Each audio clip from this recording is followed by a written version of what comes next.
Hello बच्चों। अब जब जेई मेन का एग्जाम हो चुका है, रिजल्ट आ चुका है, जेई एडवांस का एग्जाम हो चुका है, रिजल्ट अब आने वाला ही है, तो एक बड़ा काम अब बाकी बचा है। दैट इज जोसा की काउंसलिंग। व्हेन आई से जोसा, that is the counselling of all the NITs, triple ITs, government funded technical institutes and IITs. Counselling का क्या प्रोसेस है, कौन से डॉक्यूमेंट्स लगने हैं, किन बातों का ध्यान रखना है, ये सारी की सारी चीजें हम इस वीडियो के थ्रू डिस्कस करेंगे। सारी बातें मैं अच्छे से बता पाऊँ, समझा पाऊँ, सारे टेक्निकल टर्म्स मैं आपको समझा पाऊँ जो आपके लिए जानना ज़रूरी है। इसमें मुझे थोड़ा सा समय लग सकता है, तो वीडियो की जो लेंथ है वो लगभग लगभग 50 मिनट से 1 घंटे के बीच होगी।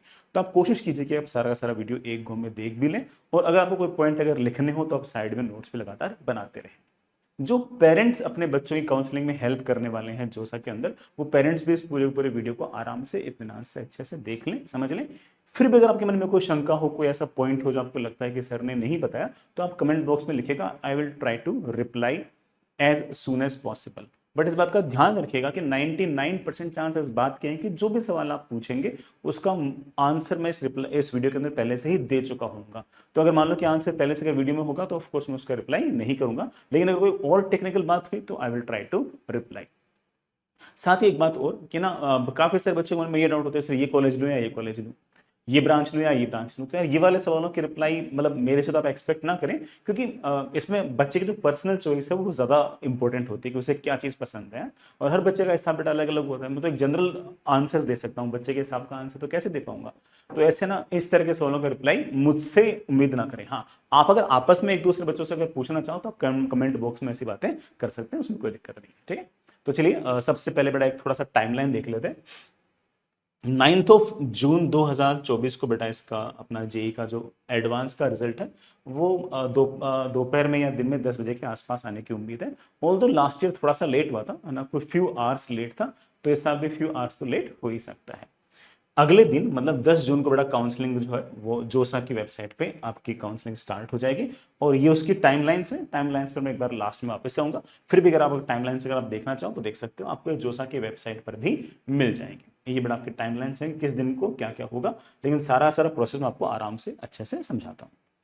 सबसे पहले what do you mean by जोसा बेटा? JOSAA, that is joint seat allocation authority. Joint इसलिए क्योंकि ये दो अलग अलग एडमिशन बॉडीज का कॉम्बिनेशन है। एक है बेटा आपका जॉइंट एडमिशन बोर्ड, बेटा जॉइंट एपेक्स बोर्ड नहीं, जॉइंट एडमिशन बोर्ड, और दूसरा है सेंट्रल सीट अलोकेशन बोर्ड।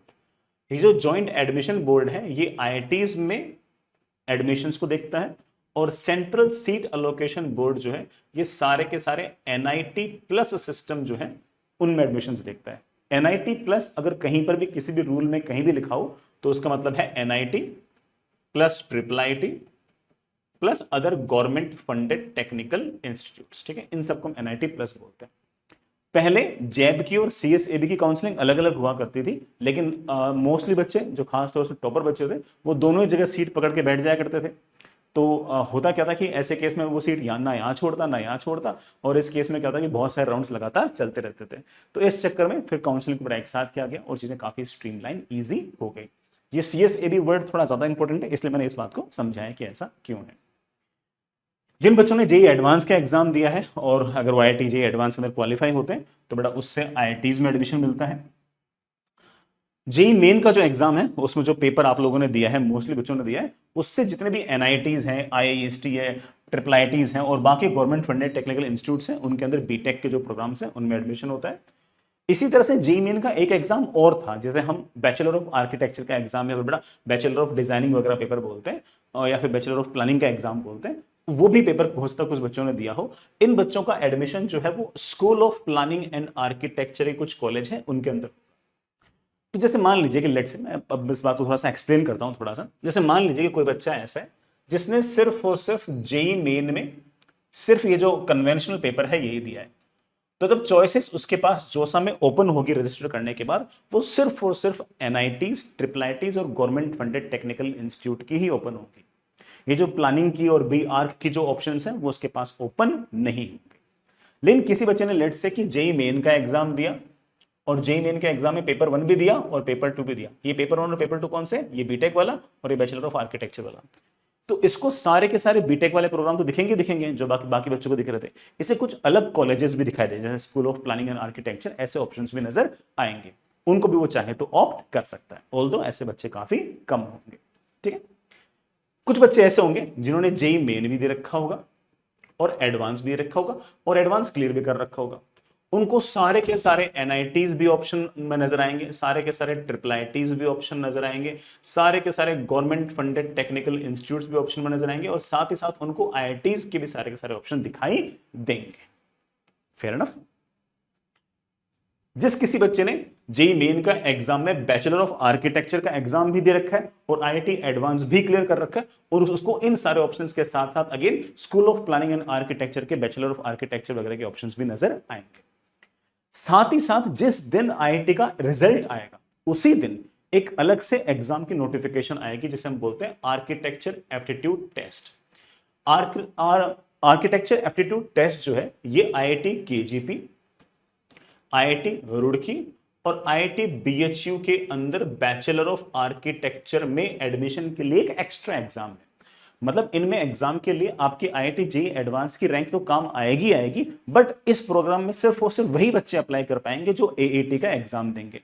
इसका फॉर्म कब आएगा? जिस दिन एग्जाम होगा उसी दिन आएगा, नहीं सॉरी, जिस दिन रिजल्ट आएगा ना 10 तारीख को 9 तारीख को, उसी दिन इसका फॉर्म आ जाएगा। उसके 2 दिन बाद इसका एग्जाम हो जाएगा, उसके 2 दिन बाद इसका रिजल्ट आ जाएगा। तो जिस बच्चे ने एएटी का एग्जाम दे रखा होगा, लेट्स से फॉर एग्जांपल किसी बच्चे का रिजल्ट आया 9 तारीख को, वो सिलेक्टेड हो गया, लेकिन लेट्स से उसके 16,000 रैंक आ गई। अब वो सोचता है कि यार 16,000 रैंक पर मुझे आईआईटी खड़गपुर में शायद कोई अच्छी जगह ना मिले, तो सोचता है कि चलो एक काम करता हूँ कि मैं एएटी का एग्जाम दे लेता हूँ और मेरी ड्राइंग अच्छी है, पेंटिंग अच्छी है, मेरी 3D इमेजिनेशन अच्छी है और मैं शायद बैचलर ऑफ आर्किटेक्चर में अच्छा कर सकता हूँ। तो क्या करेगा कि एएटी का फॉर्म भर देगा फटाफट और 2 दिन बाद नियरेस्ट आईआईटी जाके एग्जाम दे आएगा, उसका एडमिट कार्ड आ जाएगा 1 दिन के अंदर। तो उस बच्चे को क्या होगा कि बाकी सारे आईआईटी के ऑप्शन तो दिखेंगे दिखेंगे, उसको कुछ एक्स्ट्रा ऑप्शंस भी चॉइस फिलिंग के अंदर नजर आएंगे, बाकी बच्चों को ये ऑप्शंस नजर नहीं आएंगे। And those options will B bachelor of architecture in KGP, in Roorkee and in BHU respectively, of course ranking के हिसाब से। बाकी बच्चों को ये नजर नहीं आएंगे, सिर्फ और सिर्फ जो एएटी का एग्जाम देंगे उन्हीं बच्चों को ये ऑप्शंस नजर आएंगे। आई होप बेटा ये बात समझ में आ गया, समझ में आ गया होगा। तो एएटी सब बच्चों को देने की आवश्यकता नहीं है, सिर्फ और सिर्फ जिस बच्चे को डीप इंटरेस्ट टू आर्किटेक्चर में सिर्फ और सिर्फ वही बच्चे अप्लाई करें। तो ये मैंने एक बेसिक आइडिया आपको दे दिया कि आपको कौन से ऑप्शंस नजर आएंगे। Let me repeat the statement once again. जिस बच्चे ने सिर्फ और सिर्फ जेईई मेन का सिंपल वाला पेपर दिया है उसको सारे के सारे एनआईटी, सारे के सारे ट्रिपल आईटी, सारे के सारे बेटा गवर्नमेंट फंडेड टेक्निकल इंस्टीट्यूट्स जो है उनके ऑप्शंस नजर आएंगे। जिसने जेईई मेन का पेपर दे रखा है साथ साथ में पेपर 2B आर्क वाला भी दे रखा है, उनको कुछ एक्स्ट्रा ऑप्शंस नजर आएंगे जिसमें बैचलर ऑफ आर्किटेक्चर कुछ ऑप्शन होंगे। जिन बच्चों ने जेईई मेन के साथ आईआईटी एडवांस का एग्जाम दे रखा है और क्लियर कर रखा है उनको आईआईटीज के ऑप्शंस भी नजर आएंगे। आईआईटी के अंदर एएटी का एग्जाम भी दे रखा है जो थोड़े टाइम बाद में होगा, मेरे ख्याल से 11 तारीख के आसपास होगा, उन बच्चों को आईआईटी के अंदर ये आर्किटेक्चर के ऑप्शंस भी नजर आएंगे। मैं इस बात को क्लियर कर दूं कि बैचलर ऑफ आर्किटेक्चर से कोई बच्चा ये सोचे कि मैं आईआईटी जाऊंगा, बैचलर ऑफ आर्किटेक्चर ले लूंगा, फिर वहां पर खूब अच्छी सीजीपीए लेके आऊंगा, फिर मेरी ब्रांच चेंज हो जाएगी, तो ऐसा पॉसिबल नहीं है। बैचलर ऑफ आर्किटेक्चर से बीटेक में वो ट्रांसफर नहीं करते। ऑल्दो ज्यादा डिटेल के लिए बेटा आपको एग्जैक्टली उस आईआईटी से पूछ सकते हैं, लेकिन अभी तक का ट्रेंड तो यही है। I hope I didn't confuse you. कुछ बच्चों को डाउट ये है कि सर मुझे कलर ब्लाइंडनेस है, मैं किन किन ब्रांचेस में अप्लाई नहीं कर सकता। तो जो भी कलर ब्लाइंड बच्चे हैं या फिर फिजिकली हैंडिकैप्ड बच्चे हैं वो mining at KGP Dhanbad BHU, और भी अगर कोई आईआईटीज है जिसमें अगर बीएचयू है बेटा वहां पर अप्लाई ना करें। अप्लाइड जियोफिजिक्स, अप्लाइड जियोलॉजी और एक्सप्लोरेशन जियोफिजिक्स में अप्लाई ना करें। मैं बेटा पहले बोल चुका हूं bachelor of IIT, bachelor of architecture eight IIT KGP और रुड़की के लिए जेईई एडवांस के एग्जाम के साथ साथ आर्किटेक्चर एप्टीट्यूड टेस्ट देना कंपलसरी है। 9 तारीख को 9 जून को रिजल्ट के साथ बेटा इसका फॉर्म आ जाएगा, 2 दिन बाद इसका एग्जाम हो जाएगा, 2 दिन बाद इसका रिजल्ट आ जाएगा, और जो भी आपका बड़ा जो चॉइस फिलिंग है उसके अंदर जैसे ही रिजल्ट आएगा वैसे वो ऑप्शन आपके एक्स्ट्रा दिखने स्टार्ट हो जाएंगे। आप चाहे तो उन ऑप्शंस को फिल कर सकते हैं, ठीक है। लेकिन लीजिएगा वही लोग जिनका deep interest bachelor of architecture के अंदर हो, अदरवाइज ना ले, ठीक है। फिर ना नेक्स्ट इज रजिस्ट्रेशन कैसे करना है बेटा सुनना। सबसे पहले बेटा जोसा की वेबसाइट पे जाएं, JOSAA.nic.in पर बेटा जाएं। और जैसे बेटा वहां पर आप जाओगे तो आपको अपनी कुछ डिटेल्स वगैरह मिलेंगी। रजिस्ट्रेशन में आपका जो जेई मेन का जो रोल नंबर है वो बेटा आपका यूजर नेम रहेगा, और आपका जो मोबाइल फोन होगा बेटा उस पर आपका एक ओटीपी आएगा, उससे आप पहली बार लॉगिन कर पाएंगे। आप जैसे ही पहली बार लॉगिन कर पाएंगे वैसे ही आपसे कहेगा कि पासवर्ड सेट कर दो, तो बेटा आप उस टाइम पर अपना पासवर्ड सेट कर देना। पासवर्ड भूलना मत, पासवर्ड बेटा हम सेट कर देना, और जैसे पासवर्ड सेट हो जाए किसी से शेयर करने की जरूरत नहीं है, ठीक है। ऑल्दो अगर पासवर्ड मान लो कि भूल भी गए तो अगेन आप फोन नंबर से कभी आप उसको चेंज कर सकते हो। एक खास बात बेटा सुनना, at the time of registration in JoSAA website candidate will not be allowed to change their personal details. कुछ पर्सनल डिटेल आप कभी चेंज नहीं कर सकते। अपना नाम, मम्मी पापा का नाम, गार्जियंस का नाम, date of birth, class 12th examination का जो बोर्ड है वो, बेटा आपकी जो कैटेगरी है वो, ये आप चेंज नहीं कर सकते। क्या क्या आप चेंज कर सकते हैं बेटा, आप अपनी नेशनलिटी अगर आपकी गलत भरी हुई है तो चेंज कर सकते हो। Year and place as the status of passing class 12th ये आप चेंज कर सकते हो अगर चेंज है तो। अगर मान लो कोई बच्चा कहता है कि सर मैंने तो एक्चुअली क्लास 12 जो है वो 2023 के अंदर दी थी, मैंने भर 2024 दिया गलती से, मैं क्या वापस से चेंज कर सकता हूँ बेटा? बिल्कुल कर सकते हो, कोई दिक्कत नहीं है। और अगर जेंडर किसी बच्चे ने गलत भर दिया तो वो भी चेंज कर सकता है, ऑल्दो नहीं किया होगा ऐसा, बट ऐसे गलती से मान लो किसी ने अपना जेंडर गलत भर दिया तो चेंज कर सकता है। जैसे आप रजिस्ट्रेशन कर देंगे वैसे ही चॉइस फिलिंग स्टार्ट हो जाएगी। चॉइस फिलिंग मतलब आपको सारे के सारे बड़ा चॉइसेस जितनी भी हैं वो सारे के सारे आपको दिखना स्टार्ट हो जाएंगी। अब कितनी चॉइसेस आपको दिखाई देंगी वो इस बात पर डिपेंड करता है कि आपने कौन से एग्जाम दिए हैं और आपके उसके एग्जाम में आपकी परफॉर्मेंस कैसी है। जैसे मैंने आपको बताया कि किसी बच्चे ने सिर्फ जेई मेन का एग्जाम दिया, उसको सारे सारे आईआईटीज, एनआईटीज, ट्रिपल आईटीज दिखाई देंगे। किसी बच्चे ने जेई मेन में आर्किटेक्चर का एग्जाम भी दिया है, उसको schooling of planning and architecture के ऑप्शंस भी नजर आएंगे, और कुछ कॉलेज में जहां पर बी डैश और बैचलर ऑफ आर्किटेक्चर के ऑप्शन है वो भी उसको नजर आएंगे। जिस बच्चे ने जेई मेन का एग्जाम दिया, साथ साथ आईआईटी एडवांस का एग्जाम क्वालिफाई दिया, उसी ऑप्शंस के अंदर सारे के सारे आईआईटीज भी दिखेंगे बड़े आराम से। और वो जब चॉइस फिलिंग करेगा तो मिक्स एंड मैच कर सकता है, मतलब किसी भी आईआईटी एनआईटी को ऊपर नीचे कैसे भी अपनी मर्जी से भर सकता है, मोस्ट प्रिफर्ड सबसे ऊपर और लीस्ट प्रिफर्ड सबसे नीचे। तो सबसे पहली बात बेटा, काउंसलिंग जो स्टार्ट होगी, चॉइस फिलिंग जो स्टार्ट होगी वो 10 जून को स्टार्ट होगी। चॉइस फिलिंग जो होगी वो 18 जून शाम को 5 बजे खत्म हो जाएगी। मैं इस बात को बड़ा क्लियर कर दूं कि हमारा जो पूरा का पूरा काउंसलिंग का जो सेशन है वो 5 और 6 राउंड्स का है। आईआईटी का जो है बड़ा वो 5 राउंड का है। ये 5 राउंड तो आईआईटी और एनआईटी में कॉमन है। ये जो लास्ट राउंड है इसके अंदर बड़ा आईआईटीज नहीं है, इसमें सिर्फ और सिर्फ एनआईटीज है। और अगर सिर्फ और सिर्फ एनआईटीज हैं इसका मतलब इसमें जैब का कोई रोल नहीं है, सिर्फ और सिर्फ सेंट्रल सीट एलोकेशन बोर्ड का ही रोल है। तो ये जो पहले 5 राउंड है इसमें आईआईटी और एनआईटी दोनों मिलकर काउंसलिंग कर रहे हैं, इसलिए हम इसको बोलते हैं जोसा की काउंसलिंग। जोसा क्यों? क्योंकि इसमें जैब प्लस सीएसएबी दोनों पार्टिसिपेट कर रहे हैं। लेकिन आईआईटी लास्ट राउंड के अंदर पार्टिसिपेट नहीं करते हैं, इसमें सिर्फ और सिर्फ सीएसएबी ही पार्टिसिपेट करता है, इसलिए हम इसको सीएसएबी राउंड या फिर स्पेशल राउंड भी कहते हैं। तो आप रफली ऐसे मान के चलें कि आईआईटी वाले बच्चों के लिए 5 राउंड है और एनआईटी वाले बच्चे, ट्रिपल आईटी वाले बच्चे, जीएफटी वाले बच्चों के लिए 6 राउंड है। पहले 5 राउंड जो है आपके वो कॉमन है। लेकिन ध्यान रखिएगा कि ये जो पहले 5 राउंड जो है, जो आपके कॉमन राउंड जोसा वाला जो राउंड है, इनके अंदर आपको चॉइस फिलिंग का ऑप्शन सिर्फ और सिर्फ एक बार ही मिलेगा।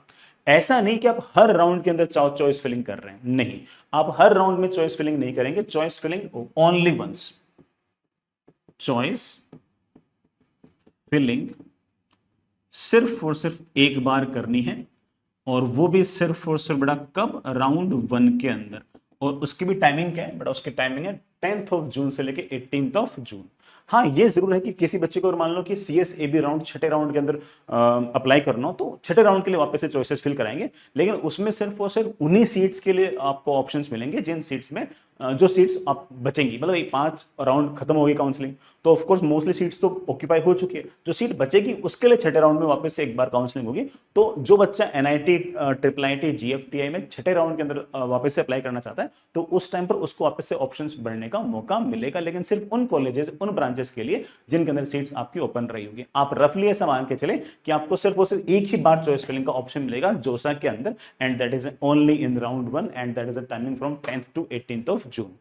तो मेन चीज तो यही है, मेन चीज तो बड़ा ऑफ कोर्स चॉइस फिलिंग है, सारा सोचना, दिमाग लगाना, कौन सी ब्रांच लेनी है, कौन सी कॉलेज लेनी है, ये सारा का सारा डिस्कशन सिर्फ और सिर्फ 18 जून तक का ही है। उसके बाद ये डिस्कशन खत्म। 18 जून तक आपने जो फिल कर रखा है वो बस हो गया तो हो गया, उसके बाद आप कुछ नहीं कर सकते। उसके बाद तो जो आपने चॉइसेस फिल कर रखी है उसके हिसाब से आपको कुछ ना कुछ मिल जाएगा।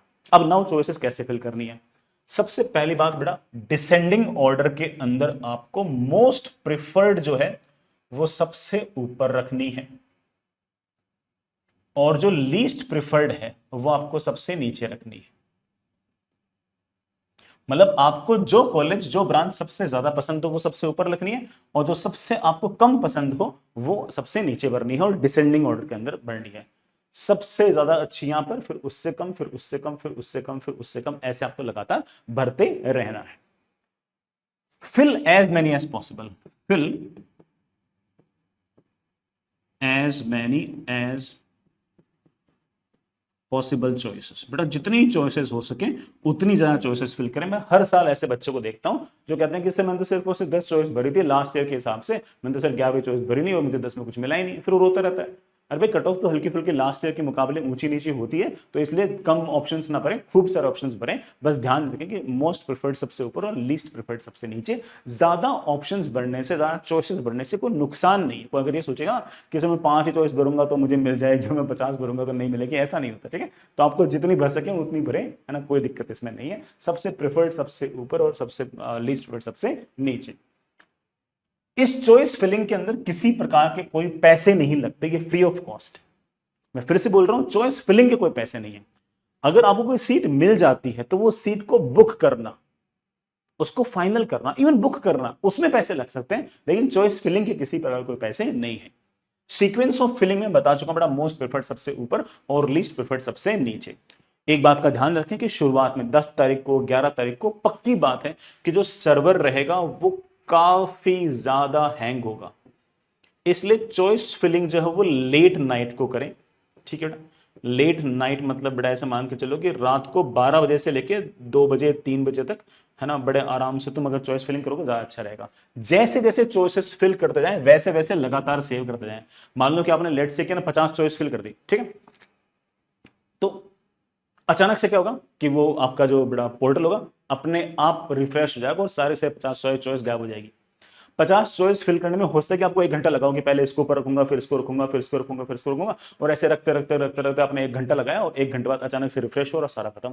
इसलिए जैसे जैसे चॉइसेस फिल करते जाएं, हर 3-4 चॉइस फिल करने के बाद सेव करते रहें, लगातार सेव करते रहें। लगातार अगर सेव करते रहोगे तो बेटा मान लो कभी अगर अचानक से आपका पोर्टल अगर रिफ्रेश भी होगा तो जो लास्ट सेव्ड जो डेटा होगा उस वहां तक आपको ले जाएगा। तो लगातार सेव करते रहें और लेट नाइट करें। लॉक करना है या नहीं करना, तो यार लॉक करना, अच्छा लॉक करना मतलब कि जो आपने चॉइसेस फिल कर दिए अब मैं उसको चेंज नहीं करना चाहता, ठीक है, तो लॉक ना करें। अगर आप लॉक नहीं करोगे तो अपने आप लास्ट डेट को अपने आप ऑटो लॉक हो जाएगा। लॉक करने का मतलब ये कि मैं अब अपने चॉइसेस में ना तो कोई नई चॉइस ऐड करना चाहता हूं, ना मैं इन चॉइसेस में से कोई चॉइस हटाना चाहता हूं, ना मैं इन चॉइसेस को ऊपर नीचे करना चाहता हूं। तो ऐसे रिस्क क्यों लेंगे, क्योंकि बड़ा लगातार मन में हर तरह के थॉट आते हैं। किसी ने बोल दिया इसको ऊपर कर लो, किसी ने बोल दिया इसको नीचे कर लो, वगैरह वगैरह। तो इसलिए लॉक ना करें, है ना। अगर आप लॉक नहीं करोगे तो क्या होगा, लॉक नहीं करोगे तो जिस दिन एंड डेट आएगी ना 18 तारीख को शाम को 5 बजे, उस दिन अपने आप ऑटो लॉक हो जाएगा। So you need not to lock it. हाँ वो अलग बात है कि अगर मान लो कि हम लॉक कर दिया, फिर आपको लगे कि अरे यार मैं काश इस ऑप्शन को ऊपर कर लेता और काश इस ऑप्शन को नीचे कर लेता, तो फिर आप उस लॉक को खोल भी सकते हो। उसमें आपको अगेन ओटीपी वगैरह की आवश्यकता पड़ेगी। तो अगर मान लो कभी लॉक हो भी जाए तो उसका एक प्रोसीजर है, बट इतनी रिस्क लेनी क्यों, लॉक करने से कोई एक्स्ट्रा फायदा तो है नहीं, तो इसलिए लॉक मत करना, तो बस सेव करते रहना, लॉक करने की ऐसी आवश्यकता नहीं है। अब मैं एक चॉइस फिलिंग पर एक छोटी सी बात में आपको थोड़ा सा एग्जाम्पल लेके मैं आपको एक हल्की सी बात समझाता हूं। लेट से किसी बच्चे के जेई मेन में जो रैंक है वो 800 है, और लेट से बेटा उसकी जेई एडवांस के अंदर जो रैंक है लेट से बेटा वो 500 है। अब वो चॉइस फिलिंग कर रहा है और वो कहता है कि सर मुझे तो ना ऊपर की आईआईटी और ऊपर की आईआईटीज में कुछ ना कुछ बढ़िया वाली ऊपर वाली ब्रांच मेरे को चाहिए। उसने कहा कि सर मैं तो ऐसे ऐसे कैसे भरूं। तो लेट से मैं ऐसे एग्जांपल के लिए बोल रहा हूं, मैं बिल्कुल नहीं कह रहा कि इस रैंक वाले बच्चे को ऐसे भरना चाहिए। अब सुनना आराम से। वो कह रहा है कि सर मैंने सबसे पहले आईआईटी बॉम्बे के अंदर मैंने सीएस भर दी, फिर सर मैंने आईआईटी दिल्ली के अंदर सीएस भर दी, फिर मैंने आईआईटी कानपुर के अंदर सीएस भर दी। फिर मैंने आईआईटी बॉम्बे के अंदर लेट्स से सीएस का डुअल डिग्री भर दी। फिर मैंने इसके अंदर आईआईटी दिल्ली की mathematics and computing application 4 year भर दी। फिर मैंने इसके अंदर आईआईटी दिल्ली की mathematics and computing application 5 year भर दी। फिर मैंने एनआईटी त्रिची के अंदर सीएस भर दी। फिर मैंने एनआईटी वारंगल के अंदर सीएस भर दी। अब मैंने आईआईटी केजीपी के अंदर सीएस भर दी। अब मैंने लेट से आईआईटी मद्रास में सीएस भर दी। और फिर मैंने आईआईटी बॉम्बे के अंदर इलेक्ट्रिकल भर दी। फिर मैंने आईआईटी दिल्ली के अंदर इलेक्ट्रिकल भर दी। ये सबसे ऊपर, ये सबसे नीचे, तो ये सबसे ज्यादा प्रिफर्ड है मेरे लिए, और जब मेरी प्रेफरेंस जैसे से नीचे आ रहा हूं वैसे से लगातार कम हो रही है। Now I will take some time कि how you will get the branch. होगा क्या कि ना सबसे पहले वो चेक करेंगे, मतलब ऑफ कोर्स है ना, जो कोडिंग है या जो एल्गोरिदम वो चेक करेगी कि आपने सबसे पहले ये भर रखी आईआईटी बॉम्बे में सीएस, ठीक है।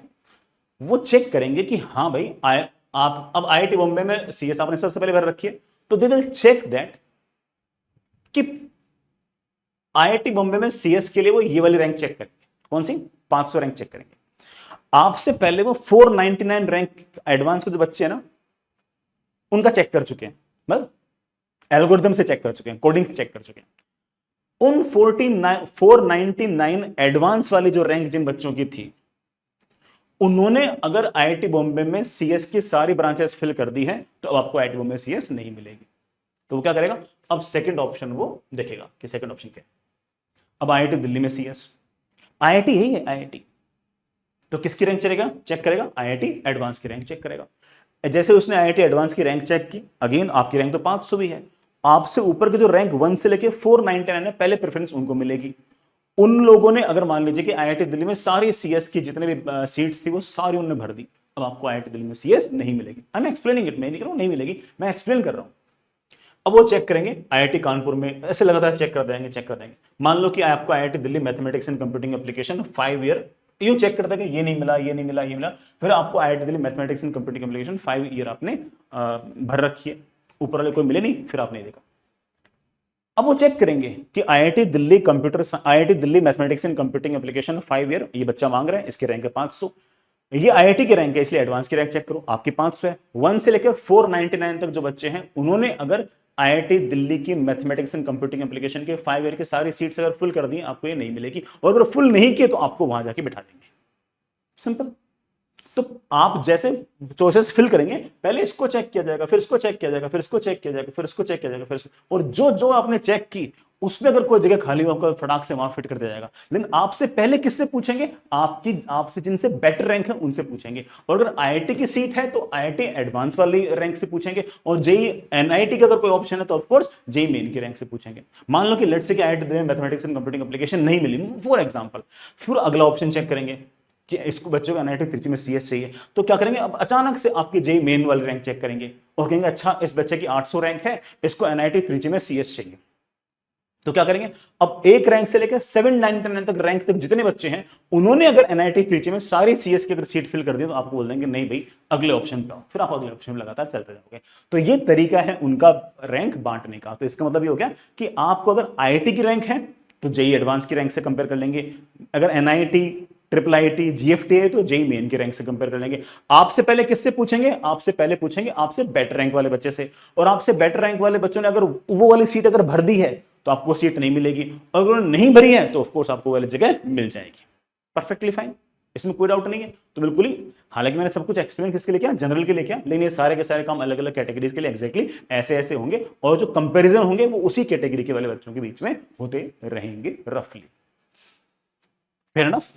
तो आपने बेटा मिक्स एंड मैच कर दिया। अब आईआईटी में बीच में एनआईटी बड़े आराम से फिक्स कर सकते हो, कोई दिक्कत इसके अंदर नहीं है। ऐसा नहीं कि सिर्फ और सिर्फ आईआईटी लिखने जरूरी है, बीच में आपको लगता हो कि यार ये वाली एनआईटी भी आईआईटी की जैसी है, या फिर मेरे घर के नजदीक है, मेरे को ये वाली एनआईटी बहुत ही पसंद है, या फिर इस एनआईटी के अंदर ये ब्रांच जो है ज्यादा अच्छी मिल रही है और आईआईटी में ब्रांच लोगों को कमजोर मिल रही था, बीच में कोई एनआईटी अगर घुसेड़ना चाहो तो कोई दिक्कत नहीं है। और ये जो एनआईटी मिलेगी ये आपकी जेईई मेन की रैंक के हिसाब से मिलेगी, और जो आईआईटी मिलेगी वो एडवांस की रैंक के हिसाब से मिलेगी। तो ये इस तरह से बेटा आपका सारा काउंसलिंग का प्रोसेस रहेगा। काउंसलिंग का प्रोसेस समझ में आ गया कि वो किस तरह से चेक करते हैं। सबसे पहले पहला ऑप्शन चेक करेंगे, फिर दूसरा, फिर तीसरा, फिर चौथा, फिर पांचवा, ऐसे लगातार ऑप्शन चेक करते जाएंगे, तब तक चेक करते जाएंगे जब तक आपको कोई ऑप्शन मिल ना जाए। अब इसमें कई बार ऐसा हो सकता है कि बच्चे ने ऑप्शन ही हो सकता है कि इतने कम फिल किए हो कि ना उसने सारे चेक किए और उसने कहा कि अब तो और इस बच्चे ने को ऑप्शन भर ही नहीं रखे, तो बोल देगा कि no seat is allotted to you. फिर आपको सेकंड राउंड थर्ड राउंड में भेजेगा, और सेकंड राउंड थर्ड राउंड में भी आपको कोई सीट मिले ऐसा कंपल्सरी नहीं है, मिलेगी तभी जब आपसे ऊपर वाले बच्चे वहां से काउंसलिंग से बाहर निकलेंगे तब। तो ये कोई गारंटी नहीं है कि सेकंड राउंड थर्ड राउंड में कुछ मिलेगा, इसलिए मैंने साफ साफ बोला है कि आप खूब सारे ऑप्शंस भरें और डिसेंडिंग ऑर्डर के अंदर भरें, मोस्ट प्रिफर्ड सबसे ऊपर, लीस्ट प्रिफर्ड सबसे नीचे। मैं इस पेज पे बाद में एक बार वापस से आऊंगा कुछ बातें एक्सप्लेन करने के लिए। नेक्स्ट इज बेटा mock seat allocation. Mock seat allocation जो है, नाम से पता लग रहा है कि ये एग्जैक्ट सीट एलोकेशन नहीं है, ये आपको ये बताएगा कि आपने अभी जो चॉइसेस फिल की हैं वो, और जो बाकी बच्चों ने चॉइसेस अभी तक जो फिल की हैं वो, उसके हिसाब से आपको टेंटेटिवली क्या मिल रहा है, समझ गए। और मॉक सीट के 2 बार एलोकेशन होंगे राउंड 1 के अंदर, एक होगा बेटा 15 जून को और एक होगा 17 जून को। तो 15 जून को क्या करेंगे, सुनना इस बात को, कि 14 जून की रात तक जितने बच्चों ने सारे के सारे जो ऑप्शन चॉइस फिलिंग थी वो कर दी, उस डेटा के हिसाब से 15 जून को टेंटेटिवली वो आपको बताएंगे कि बेटा तेरे को ना ये मिल रहा है, आईआईटी केजीपी के अंदर सीएस मिल रही है रफली, ये फाइनल नहीं है, रफली है। जैसे ये समथिंग लाइक एग्जिट पोल है, तो उससे फिर तो ये गलत भी हो सकता है, हाँ गलत होता भी है, क्योंकि भाई हो सकता है ना कि 14 जून तक बच्चों ने जो चॉइसेस फिल की है उसमें बहुत सारे बच्चों ने चॉइसेस फिल ना की हो, आपसे बेटर रैंक वाले बच्चे, कई बच्चे ऐसे होंगे जिन्होंने चॉइस फिल ना की हो, और अगर चॉइस फिल नहीं की हो 15 जून को कर देंगे, चॉइस फिल तो 18 जून तो कर सकते हो, तो जैसे वो फिल करेंगे आपको नीचे भेज देंगे, इसमें क्या है। तो एक तरह से एग्जिट पोल है, समझ गए इस बात को। तो वो आपको बता रहा है कि रफली आपको ये मिल रहा है। मजे की बात ये कि मान लो कि लेट से उसने आपको दिखाया कि आईआईटी केजीपी सीएस आपको रफली मिल रहा है, फिर आपको लगा कि यार आईआईटी केजीपी सीएस मेरे को मिल रहा है, तो जैसी कोई चीज मिल रही होती है ना, फिर इंसान को थोड़ा सा और ज्ञान चक्षु खुलते हैं कि मेरे को चाहिए भी नहीं चाहिए। आप चाहो तो मॉक जो सीट अलोकेशन हुआ है उसके बाद अगर आप चाहो तो ऑप्शंस को चेंज भी कर सकते हो, कुछ एक्स्ट्रा ऐड करना हो ऐड कर सकते हो, यहां से कुछ हटाना चाहो आप हटा सकते हो, इनको ऊपर नीचे करना चाहो इनको ऊपर नीचे भी कर सकते हो। तो मॉक सीट एलोकेशन जैसे ही 15 तारीख को होगा तो आपको रफली बताया जाएगा कि हाँ भाई 14 जून तक बच्चों ने जो चॉइसेस भरी हैं, बच्चों ने जो चॉइसेस फिल किए उसके हिसाब से रफली आपको ये वाले कॉलेज में ये वाली ब्रांच मिल रही है। If you feel that you need to change it you can change till 18 June. इसी तरह से एक मॉक सीट एलोकेशन 17 जून को भी होगा। सर एक बार कर दिया तो दूसरी बार क्यों कर रहे हैं, क्योंकि जैसे 15 जून को मॉक सीट एलोकेशन होता है ना, जैसे ही कोई सीट बच्चे को दिखती है ना कि तेरे को ये मिल रही है, बच्चे अक्सर चेंज करते हैं उसको। तो जैसे उसको चेंज करते हैं ना, फिर अगेन जो चेंज्ड प्रेफरेंसेस है उसके हिसाब से वापस से 16 जून तक जितनी फिल की गई है प्रेफरेंसेस, उसके हिसाब से 17 जून को आपको वापस से बताते हैं कि 17 जून को फिर से आपको बताया जाएगा कि बेटा तेरे को लगभग इस कॉलेज में ये वाली ब्रांच मिल रही है। तो जरूर चेक करें कि आपको मॉक सीट एलोकेशन में क्या मिल रही है, और मॉक सीट एलोकेशन में कुछ नहीं मिल रही तो ध्यान रखना बेटा, इसका मतलब तूने बहुत कम ऑप्शन भरे हैं, और ऑप्शन भर, ठीक है। 17 जून का जो बेटा मॉक सीट एलोकेशन है ये ज्यादा एक्यूरेट होता है एज कंपेयर टू 15 जून, क्योंकि एक तो 15 जून के बाद बच्चे चेंज करते हैं वो, और 17 जून तक मोस्टली बच्चे फिल कर चुके होते हैं। तो 17 जून वाला जो ये काफी एक्यूरेट होता है। हालांकि इसमें एक हल्की सी एरर आ सकती है, एरर हमेशा डाउन साइड ही आती है इन जनरल। मतलब डाउन साइड मतलब कि मान लो कि आपने बेटा 1 2 3 4 ऐसे करते करते खूब सारे ऑप्शन भर रखे हैं, लेट से 20 तक भर रखे हैं, तो मान लो कि 17 जून को आपको, मैं से एग्जांपल में बोल रहा हूं कि लेट से आपको 16th ऑप्शन मिल गया, 16th ऑप्शन आपको मिल गया, क्या आपको रफली ना 16th जो आपकी चॉइस है ना वो मिल रही है, तो जो एक्चुअल मिलती है ना वो बहुत कम केस में 15 या 14 या 13 जाती है, ज्यादातर वो नीचे जाती है, ज्यादातर वो 17 18 चली जाती है, अक्सर अक्सर चली जाती है, ठीक है। तो इसलिए थोड़ा सा बात मान के चलें कि ना यार ऐसा नहीं कि मॉक मिल गया तो अरे मजे आ गए लड्डू वड्डू बांट दिए, कई बार हल्का फुल्का एक दो ऑप्शन नीचे भी आ जाता, तो उसके लिए मेंटली रेडी रहें, ठीक है। तो ये बेटा आपका मॉक सीट एलोकेशन है, it is not the final seat allocation, ये सिर्फ और सिर्फ मॉक है, नाम ही बेटा मॉक है। You can change your preferences after mock seat allocation. Mock seat allocation के बाद भी आप अगर चाहो थोड़ा ऑप्शंस को ऊपर नीचे कर सकते हो, कोई दिक्कत नहीं है, ठीक है। 18 जून तक चेंज करें, कोई इशू नहीं है बेटा। कुछ टॉपिक्स में कुछ पॉइंट्स में लिख के भी आऊँ पहले से, मैंने ये सारे के सारे जो बड़ा बिजनेस रूल्स है उसमें से ही ले रखे हैं, तो एक बार पढ़ लेता हूँ। हालांकि मैंने बोल रखा है पहले से, बट फिर भी, for registration and filling of the choices of the academic program in various institutes, candidate should log in to the https josa.nic.in using the following process. The candidate have to sign up a new user, बेटा new user से पहले registration करना है in the portal where he she needs authenticate by entering the JEE Main 2000 application number और JEE Advanced 2000 login ID, दोनों में से कोई सी चलेगी, कोई दिक्कत नहीं है। ए वन टाइम पासवर्ड बेटा, एक ओटीपी आएगा आपके रजिस्टर्ड मोबाइल नंबर पे या फिर ईमेल आईडी पे, दोनों पे आएगा बेटा, ठीक है। वहां से आप इसमें लॉगिन कर सकते हैं और एक नया पासवर्ड सेट कर सकते हैं, और नए पासवर्ड सेट करने के बाद बेटा अगेन आपकी रजिस्ट्रेशन चॉइस फिलिंग वगैरह आपकी स्टार्ट हो जाएगी। ये बात मैंने बोल रखी थी बस, ठीक है। ये हो गया। नेक्स्ट इज, जैसे आपने 18 जून को, बेटा एक बार मैं टाइम लाइन दिखाता हूं आपको। जैसे आपने 18 जून को,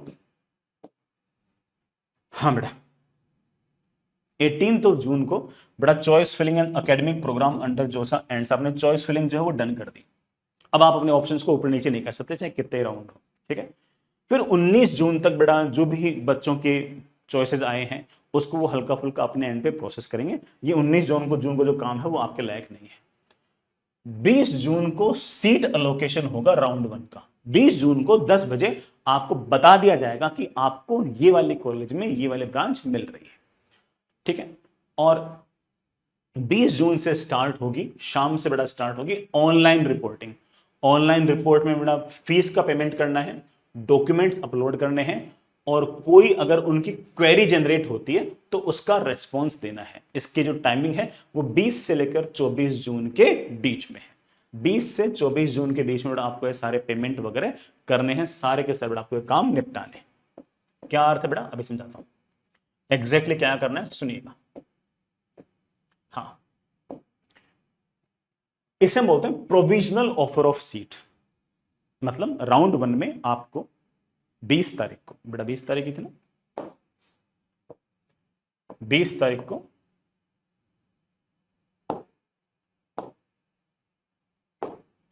हाँ 20 तारीख को बेटा आपको एक प्रोविजनल ऑफर ऑफ सीट होगा कि हाँ बेटा आपको ये वाली सीट मिल रही है, आप लेना चाहते हो या नहीं लेना चाहते, ठीक है। अब सुनना बेटा, आपको मिलेगा एक initial seat allotment intimation slip. मतलब उसी पोर्टल पे एक स्लिप आ जाएगी और उसमें ये लिखा रहेगा कि इस आईआईटी के अंदर आपको ये वाले ब्रांच हम दे रहे हैं, या फिर इस एनआईटी के अंदर आपको हम ये वाली ब्रांच दे रहे हैं, of course according to your rank and your preference list, ठीक है। अब आपके पास ऑप्शन आएगा एक्सेप्ट द सीट, कि आप उस सीट को एक्सेप्ट करें। जैसे आप उस सीट को एक्सेप्ट करेंगे 3 अलग अलग ऑप्शन आपके सामने आएंगे बेटा। एक ऑप्शन नजर आएगा फ्लोट, एक ऑप्शन आपको दिखेगा स्लाइड, और एक ऑप्शन आपको दिखेगा फ्रीज, ठीक। मैं इन ऑप्शंस पे आऊंगा, मैं पहले आगे वाला समझा दूं। Upload all the required documents, जितने भी डॉक्यूमेंट्स बेटा उन्होंने मांगे वो सारे अपलोड कर दो। कौन से डॉक्यूमेंट्स हैं उसमें लिस्ट आ जाएगी, मैं भी लास्ट में बता दूंगा कौन से डॉक्यूमेंट्स अपलोड करने हैं। पी सीट एक्सेप्टेंस फीस, जैसे हम एसएफ बोलेंगे, अपनी जो सीट एक्सेप्टेंस फीस है वो आपको भरनी है बेटा, ठीक है। और रेस्पॉन्ड टू क्वेरी, उन्होंने कोई सवाल अगर आपसे पूछा कि बेटा ये वाला डॉक्यूमेंट नहीं है ये दे दो, वो आपको रेस्पॉन्ड करने हैं। मैं कितनी फीस है मैं अगले किसी पेज पे आपको समझाऊंगा। मैं वापस इसी मुद्दे पे आता हूं, एक्सेप्ट द सीट। जैसे आप बेटा सीट एक्सेप्ट करोगे आपके पास 3 ऑप्शन आएंगे, फ्लोट, स्लाइड एंड फ्रीज। पहले मैं फ्रीज समझाता हूं।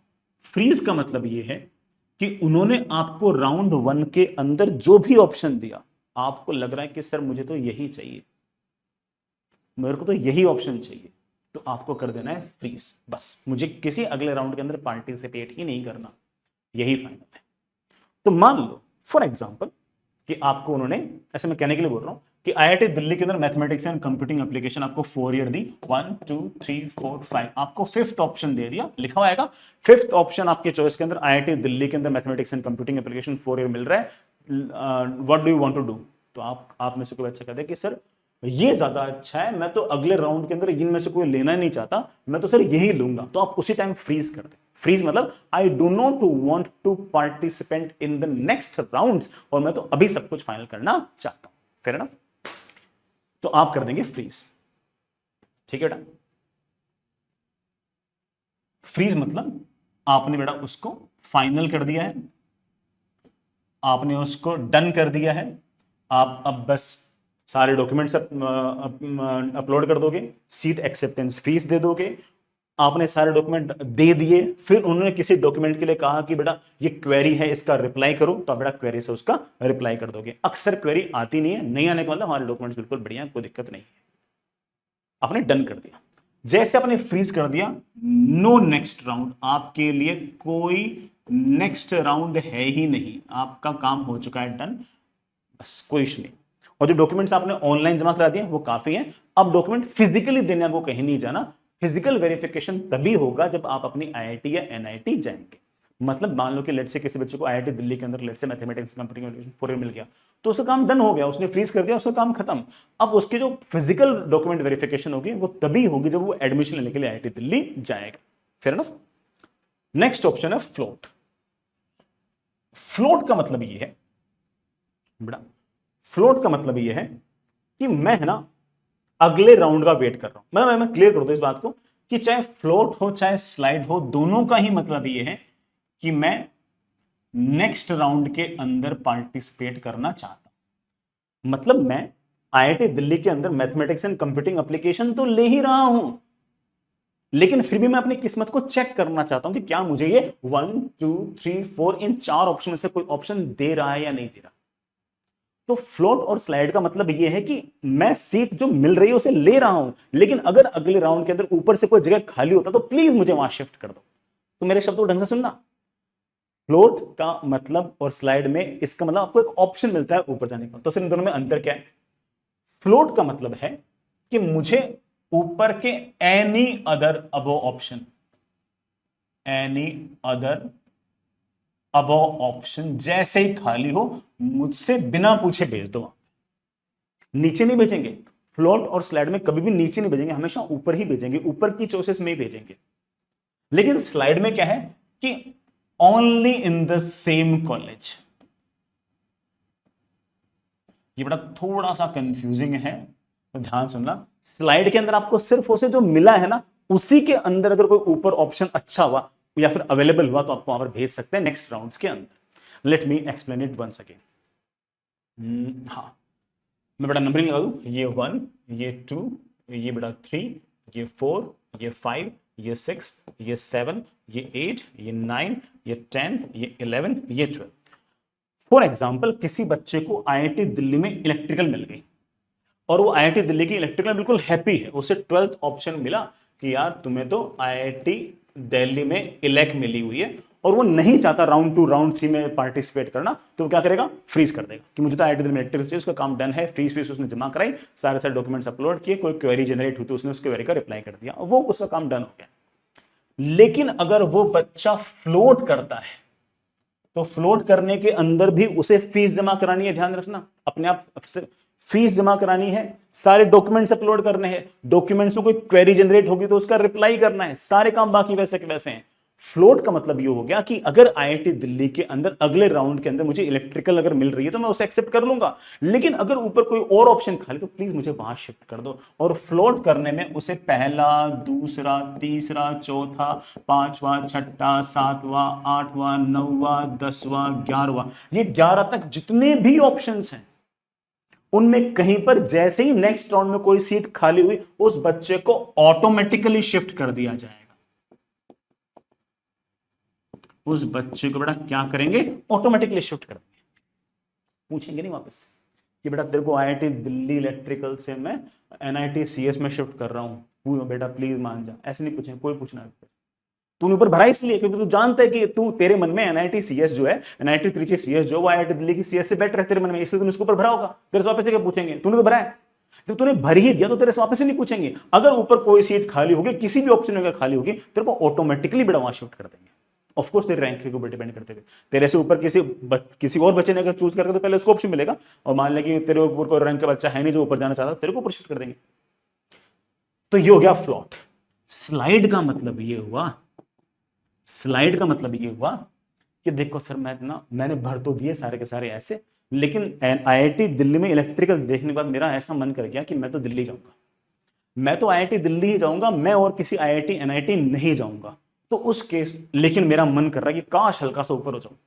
वैसे तो दिल्ली इलेक्ट्रिकल भी चला जाऊंगा, लेकिन अगर चांस ले लेता हूं काश ऊपर चला जाऊं, तो ऐसे केस में स्लाइड कर दो। और स्लाइड करने का मतलब ये है कि अगर सेकंड ऑप्शन ये भी आईआईटी दिल्ली का है, फिफ्थ ऑप्शन ये भी आईआईटी दिल्ली का है, सिक्स्थ ऑप्शन ये भी आईआईटी दिल्ली का है, और 11th ऑप्शन, इनमें से अगर कोई खाली हुआ तो अगेन तुझे ऑटोमेटिकली बड़ा वहां पर शिफ्ट कर दिया जाएगा। आई होप समझ गए। तो स्लाइड और फ्लोट में क्या अंतर हुआ? फ्लोट के अंदर any of the above option is acceptable to, जो मैंने ले रखा है वो तो एक्सेप्टेबल है ही है, इसके ऊपर वाला कोई खाली हुआ तो वो मुझे एक्सेप्टेबल है। स्लाइड का मतलब ये हुआ कि मुझे सिर्फ और सिर्फ ऊपर वाले में वही एक्सेप्टेबल है जो इस कॉलेज का है, जो कॉलेज मेरे को मिली है। और फ्रीज का मतलब क्या है? फ्रीज का मतलब मुझे तो जो ऑप्शन मिला मेरे को तो वही चाहिए और कुछ नहीं चाहिए। ठीक है, परफेक्ट, फाइन, बढ़िया है। मैं एक बात पहले क्लियर कर दूं, तुम इतने समझदार तो हुई बेटा, इतना दिमाग तुम्हारे पास तो है ही, कि अगर मान लो किसी बच्चे ने आईआईटी बॉम्बे सीएस भरा पहले ऑप्शन पे और उसको वो मिल गया, तो उसको ऑब्वियस बात है कि फ्लोट और स्लाइड ऑप्शन नहीं दिखाएंगे उसको फ्लोट और स्लाइड ऑप्शन, क्योंकि उसको पहले से ऑप्शन 1 मिला हुआ, वो कहां ऊपर जाएगा। ठीक है, इसी तरह से अगर मान लो कि लेट से किसी बच्चे को नंबर 3 मिल गया आईआईटी कानपुर में सीएस, जैसे उसको ये मिल गया ऑप्शन, अब उसको सिर्फ और सिर्फ कौन सा ऑप्शन दिखाएंगे? फ्लोट का और फ्रीज का, स्लाइड का ऑप्शन दिखाएंगे, क्योंकि आईआईटी कानपुर का तो इसके ऊपर कोई ऑप्शन ही नहीं है, तो स्लाइड किस बात का? तो उसे ऑप्शन ही सिर्फ दो दिखाएंगे बेटा, कौन से? फ्लोट का और फ्रीज का। समझ गए इस बात को? ये तो बड़ा ऑब्वियस बात थी ना। ठीक है, तो ये बड़ा आपका फ्रीज, फ्लोट और स्लाइड है। अब एक बहुत ही इंटरेस्टिंग और इंपॉर्टेंट, बहुत ही खतरनाक सी बात, अगर ये फ्लोटिंग स्लाइडिंग आपको लगातार करनी है, पहले राउंड में, दूसरे राउंड में, तीसरे राउंड में, पांचवें राउंड तक वेट करो। हालांकि दूसरे तीसरे राउंड में पता लग जाता है कि यहाँ पे मेरे को ये मिल रहा है, फिर बच्चे फ्रीज कर देते हैं। ठीक है, दूसरे राउंड में भी काफी सारे बच्चों को पता लग जाता है कि यार ये मिल रहा है, वो ले लेते हैं। लेकिन फिर भी कोई बच्चा कहते हैं मैं तो पांचवें राउंड तक वेट कर देता हूँ। बिल्कुल करो पांचवें राउंड तक, बिल्कुल तुम अपना, अगर खासतौर से नीचे की जो रैंक होती है ना, उसमें बेटा काफी हद तक बच्चा अगर पांचवें राउंड तक वेट करे तो काफी हद तक ऊपर आ जाता है। तो कोई बच्चा अगर पांचवें राउंड तक अगर वेट करते रहो, आपको हर राउंड में आप बड़ा फ्लोट कर सकते हो। अगर आपने पहले राउंड में फ्लोट किया है तो आप दूसरे में भी फ्लोट कर सकते हो, तीसरे में भी फ्लोट कर सकते हो, चौथे में भी फ्लोट कर सकते हो। पांचवें में फ्लोट नहीं कर सकते बेटा, पांचवें तो लेना ही पड़ेगा, पांचवें तो लास्ट राउंड है ना इसलिए। लेकिन अगर आपने पहले राउंड में फ्लोट कर दिया और पहले राउंड के बाद सेकंड राउंड में आप फ्लोट भी कर सकते हो, स्लाइड भी कर सकते हो, फ्रीज भी कर सकते हो। सेकंड राउंड में आपने फ्लोट कर दिया तो थर्ड राउंड में, फोर्थ राउंड में आप फ्लोट भी कर सकते हो, स्लाइड भी कर सकते हो। लेकिन अगर आपने पहले राउंड में अगर स्लाइड ऑप्शन चूज कर लिया तो अब आगे वाले राउंड्स के अंदर आप सिर्फ और सिर्फ स्लाइड और फ्रीज ही कर सकते हो। तो क्या बोलती है समझिए? अरे यार देखो, मैं फिर से एग्जांपल देता हूं। आपने पहले क्या किया कि पहले राउंड में आईआईटी दिल्ली इलेक्ट्रिकल लेके फ्लोट कर दिया है, आपको अगले वाले राउंड में वापस से आईआईटी दिल्ली इलेक्ट्रिकल दिखा रहा है, आपको फिर से बोलेगा तू फ्लोट कर ले, स्लाइड कर ले, फ्रीज कर ले, मर्जी बड़ा तेरी। अगेन तुम बड़ा वेट करता गया। थर्ड राउंड में मान ले कि लेट से उसने तेरे को आईआईटी बॉम्बे में इलेक्ट्रिकल दिखा दिया, अगेन तेरे को ऑप्शन दिखाएगा फ्रीज, फ्लोट, स्लाइड। लेट से कि तूने स्लाइड कर दिया थर्ड राउंड के अंदर, अब तूने अगर स्लाइड कर दिया, अब वो फोर्थ राउंड में वापस से तेरे को आईआईटी बॉम्बे के अंदर इलेक्ट्रिकली दिखा रहा है। अब तो अगले राउंड में, फोर्थ राउंड में से कहे कि अब मैं सर स्लाइड से फ्लोट हो जाऊं, तो स्लाइड से फ्लोट नहीं होने देंगे। मतलब फ्लोट जो है किसी बच्चे ने एक राउंड में कर दिया तो अगले राउंड में स्लाइड कर सकता है, फ्रीज भी कर सकता है। किसी बच्चे ने अगर एक राउंड में अगर स्लाइड कर दिया तो उसके अगले वाले राउंड के अंदर वो फ्रीज कर सकता है, स्लाइड भी कर सकता है, लेकिन वो कभी फ्लोट नहीं कर पाएगा। तो इसका मतलब बेस्ट ऑप्शन क्या है? फ्लोट। फ्लोट करने वाला बच्चा लास्ट राउंड तक फ्लोट कर सकता है, लेकिन किसी भी राउंड में अगर आपने स्लाइड कर दिया, अब आगे वाले राउंड में आप सिर्फ और सिर्फ स्लाइड और फ्रीज ही कर पाओगे, फ्लोट नहीं कर पाओगे। तो which is the best option? Of course बड़ा floating is the best option, unless कि कोई आपको बहुत ही किसी आईआईटी से स्पेसिफिक प्रेम हो और आपको लगता है कि यार ये वाली आईआईटी चाहिए और बीच में मैंने कोई खराब सा ऑप्शन भर रखा है, कहीं मुझे वहां पर न चिपका दें, और कई बार चिपका भी देते हैं, तो उस केस में स्लाइडिंग इज ओके। लेकिन ध्यान रखना कि अगर आपने किसी एक राउंड में अगर स्लाइडिंग कर ली तो आप आगे वाले राउंड में फ्लोट नहीं कर पाओगे। ठीक है, फ्लोट वाला बच्चा फ्लोट, स्लाइड, फ्रीज कुछ भी कर सकता है आगे जाके। स्लाइड वाला बच्चा अगले राउंड में स्लाइड और फ्रीज कर सकता है, और जिसने फ्रीज कर दिया तो ऑफ कोर्स बड़ा काउंसलिंग से सीट लेके बाहर आ चुका है। समझ में आ गया? ये एक बड़ा बहुत ही टेक्निकल सा पॉइंट था। आई रियली होप दैट कि सारे बच्चों को समझ में आ गया होगा। अब एक बहुत ही ना भयंकर सा मिसकॉन्सेप्शन है ना, और ये बना टॉप रैंकर्स के जो बच्चे ना उनको नहीं आएगा, जो नीचे की रैंक वाले बच्चे ना उसको आएगा, उसको कंफ्यूजन आएगा। अब होगा क्या कि ना लेट से कि कोई बच्चा ऐसा है वो कह दे कि सर मैंने तो ना 500 ऑप्शन भर दिए, ठीक है, उसको लेट से क्या ना 450वें नंबर का ऑप्शन मिल गया।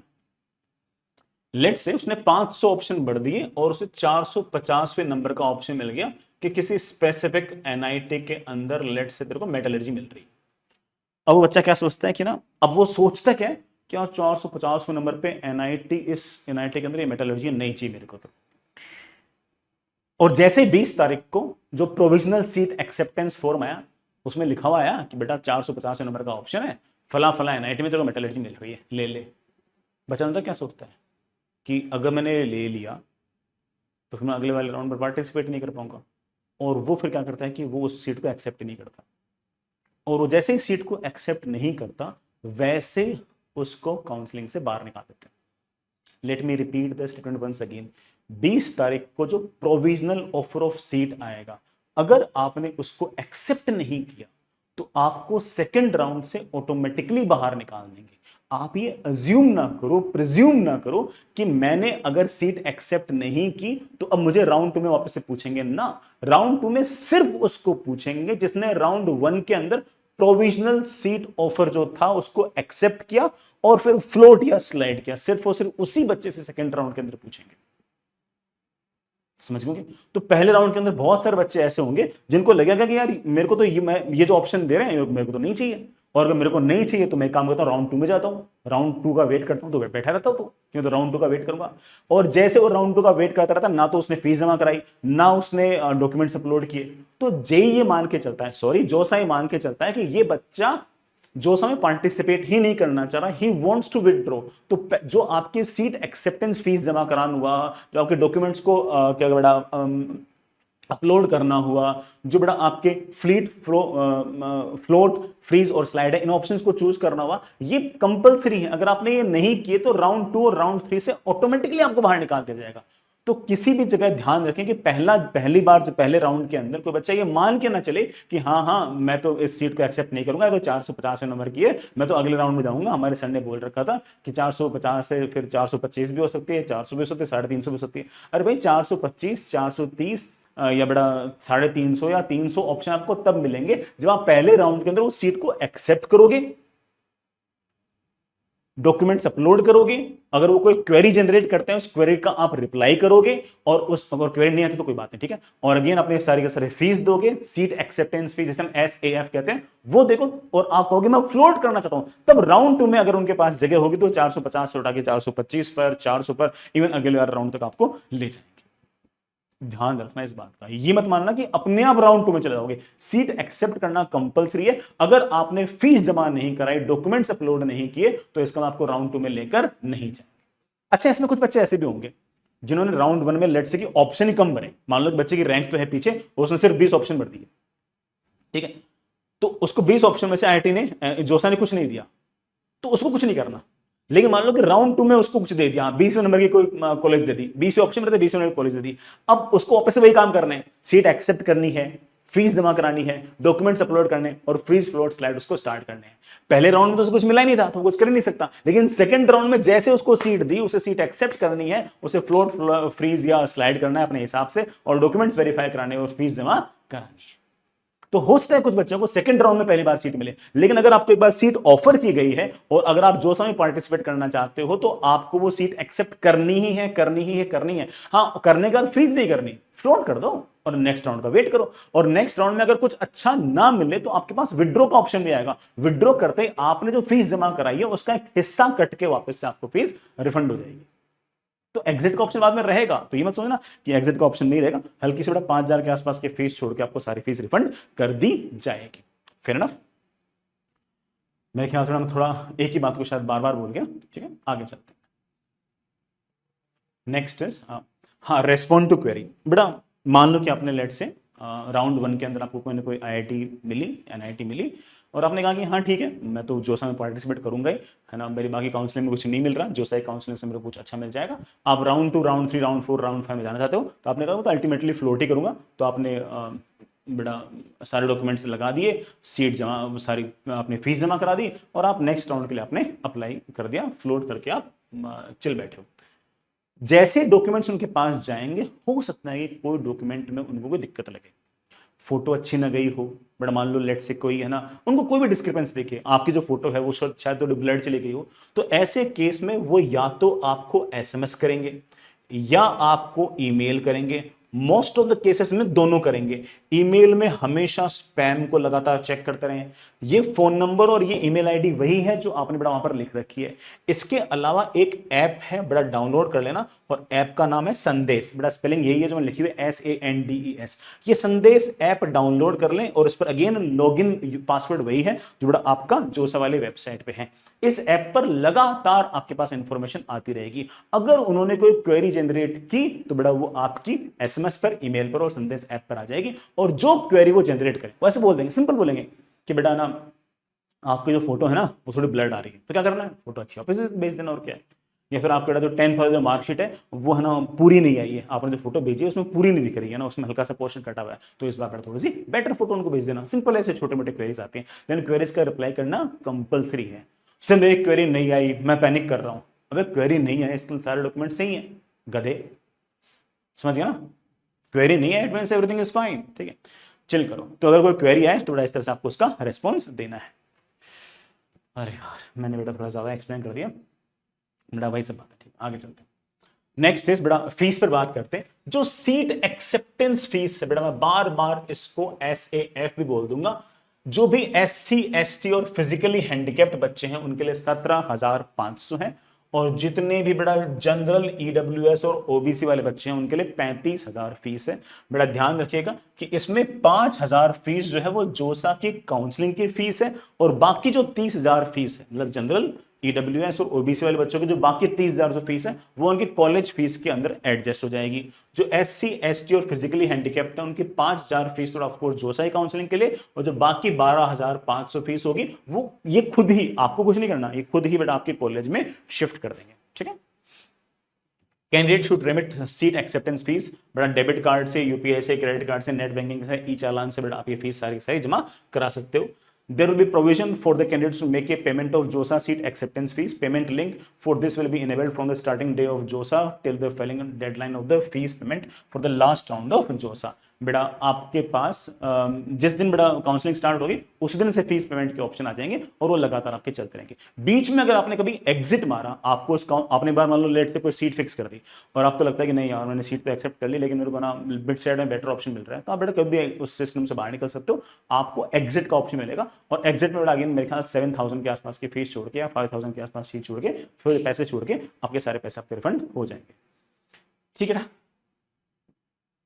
Next is failure to complete all the steps of online reporting. जब जब ये ऑनलाइन रिपोर्टिंग शब्द आए तो समझ जाना कि ऑनलाइन रिपोर्टिंग के अंदर क्या क्या क्या चीजें हैं। सबसे पहले ऑनलाइन रिपोर्टिंग में एक्सेप्ट करना, एक्सेप्ट करके फ्रीज करना, स्लाइड करना, फ्लोट करना, सारे के सारे डॉक्यूमेंट्स को अपलोड करना, बड़ा सीट अलॉटमेंट फीस जमा कराना, और कोई क्वेरी जनरेट होती है उसका रिप्लाई देना। इन चारों प्रोसेस को मिलाकर बड़ा हम क्या बोलते हैं, ऑनलाइन रिपोर्टिंग। तो ऑनलाइन रिपोर्टिंग कहीं शब्द आए तो समझ जाना कि ये काम किया मैंने। Failure to complete all the steps of online reporting for seat acceptance within the time given will be considered as rejection of the offer, and candidate would have to forfeit the eligibility of admission to any institute through JOSA 2024 and will not be able to participate in the seat allocation process in the subsequent rounds। समझ गए इस बात को भाई। मान लो किसी बच्चे ने सीट एक्सेप्ट कर ली, ठीक है, डॉक्यूमेंट्स अपलोड कर दिए, फीस जमा नहीं कराई।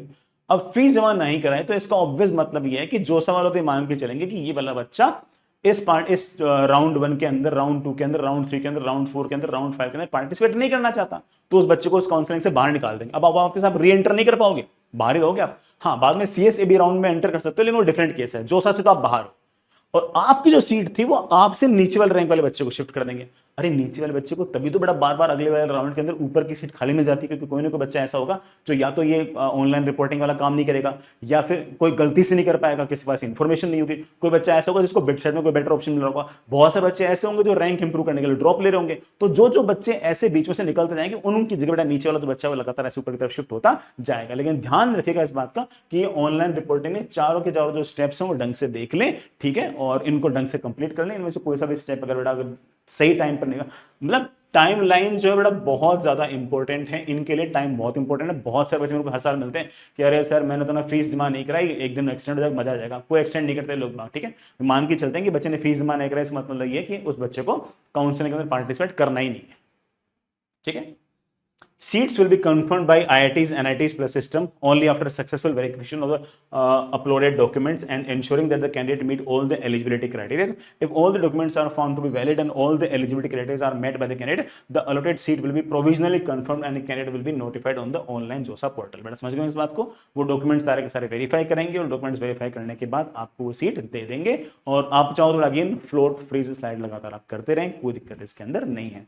ये अगेन बेटा आपको जो डॉक्यूमेंट्स अपलोड करने बार बार नहीं करने। जैसे मान लो कि लेट से कि किसी बच्चे को पहले आईआईटी दिल्ली के अंदर मैकेनिकल बोल रहा हूं बेटा, लेट से मैकेनिकल मिल गई पहले राउंड के अंदर, और दूसरे राउंड के अंदर उसे शिफ्ट कर दिया आईआईटी बॉम्बे के अंदर मैकेनिकल के अंदर, क्योंकि उसने फ्लोट कर रखा था। तो अब वापस से उसे डॉक्यूमेंट्स वेरीफाई नहीं करने, हो गया उसका काम, डन है। इसी तरह से अगर मान लो कि किसी बच्चे को एनआईटी त्रिची के अंदर पहले मिल रही थी मैकेनिकल और बाद में उसको एनआईटी वारंगल के अंदर अगले राउंड में मिल गए सीएस, तो जब वो यहां से आप फ्लोट होकर अगले राउंड में ऊपर जाएगा तो उसे वापस से डॉक्यूमेंट्स वेरीफाई नहीं करने, उसे वापस से डॉक्यूमेंट्स अपलोड नहीं करने। लेकिन अगर मान लो कि पहले राउंड के अंदर आईआईटी दिल्ली में मैकेनिकल मिल रहा हो और अगले राउंड में एनआईटी वारंगल में सीएस मिल रहा हो, या फिर पहले राउंड के अंदर एनआईटी त्रिची में मैकेनिकल मिल रहा हो और अगले राउंड में आईआईटी बॉम्बे में मैकेनिकल मिल रहा हो, तब वापस से डॉक्यूमेंट्स वेरीफाई कराने हैं। समझिए इस बात को? एनआईटी से एनआईटी में शिफ्ट करते हो, कुछ नहीं करना।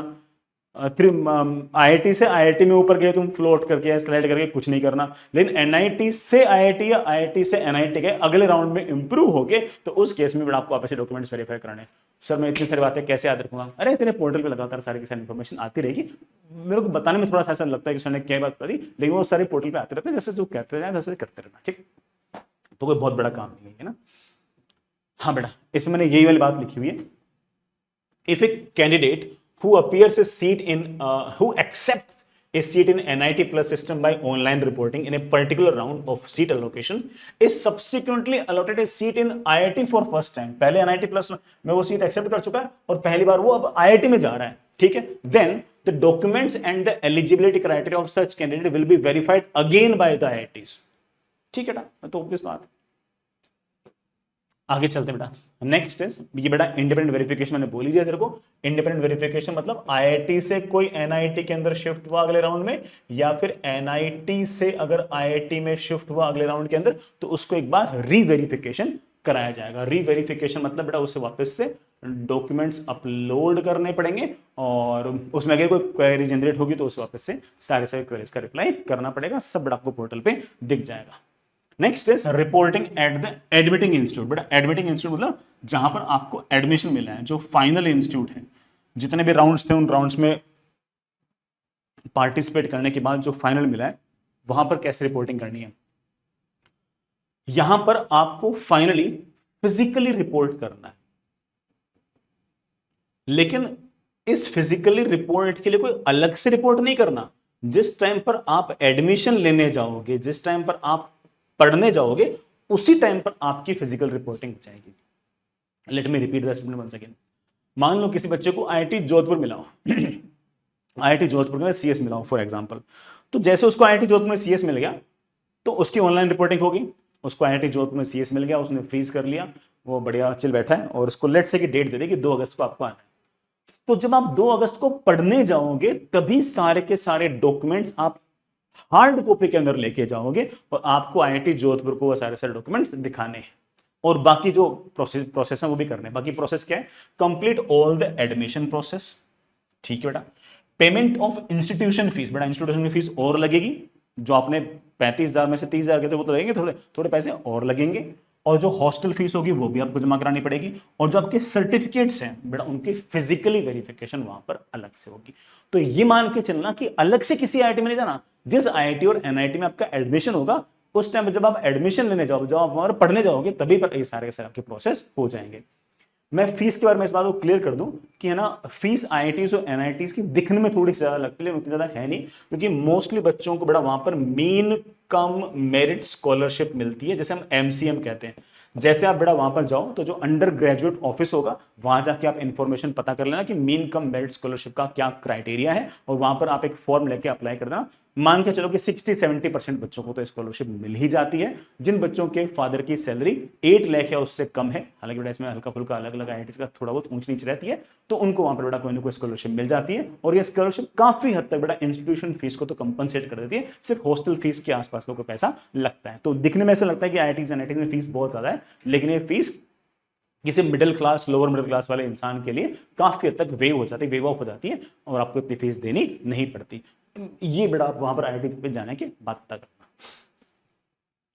नेक्स्ट इज बेटा, किसी बच्चे ने, अब देखो विड्रॉ करने का मतलब क्या है। एक तो बेटा विड्रॉ ऑटोमेटिकली हो गया, मान लो कि लेट से कोई बच्चा है, उसने 1 से लेके 500 तक ऑप्शन भर दिए, उसे 450वें ऑप्शन के अंदर किसी एनआईटी के अंदर लेट से मेटलर्जी मिली, ठीक है। उस बच्चे ने जैसे ही 450वां ऑप्शन देखा, उसने को लगा कि यार मेरे को तो ऐसे कुछ मिलेगा, मैं तो ऐसे ड्रॉप ही कर लेता हूं। तो उसने ना कोई ऑनलाइन रिपोर्टिंग की, ना कोई फीस जमा कराई, ना कोई डॉक्यूमेंट्स वेरीफाई कराए, कुछ नहीं कराया, तो अपने आप विड्रॉ हो गया, उसे कुछ करने की जरूरत नहीं। और जो समय भले ही उसने पार्टिसिपेट कर लिया, लेकिन उसको अगले साल की एलिजिबिलिटी कोई फर्क नहीं पड़ेगा, उसकी एलिजिबिलिटी वैसी की वैसी रहेगी, ठीक है। यहां तक ठीक है। किसी बच्चे ने मान लो कि उसको ऐसा लग रहा हो कि नहीं नहीं मैं तो है ना, मेरा तो ये ड्रॉप एरिया था और मेरे को जोसा से ही चाहिए, बट उसने अनजाने में ये सोच के मुझे तो सेकंड राउंड में जाना है, मैं तो मेरे को थर्ड राउंड में आना है, मेरे को तो पहले राउंड में 450 ऑप्शन मिला, नहीं चाहिए मेरे को तो, और उसने गलती से ऑनलाइन रिपोर्टिंग नहीं की, उसने डॉक्यूमेंट्स अपलोड नहीं किए, उसने सीट एक्सेप्ट नहीं की, प्रोविजनल सीट एक्सेप्टेंस की फीस जमा नहीं कराई, उस केस में अगेन उस बच्चे को बाहर निकाल देंगे। तो एक तो विड्रॉ का ऑप्शन ये हो गया। तो विथड्रॉ का एक मतलब तो ये हो गया कि आपने जो ऑनलाइन रिपोर्टिंग थी ना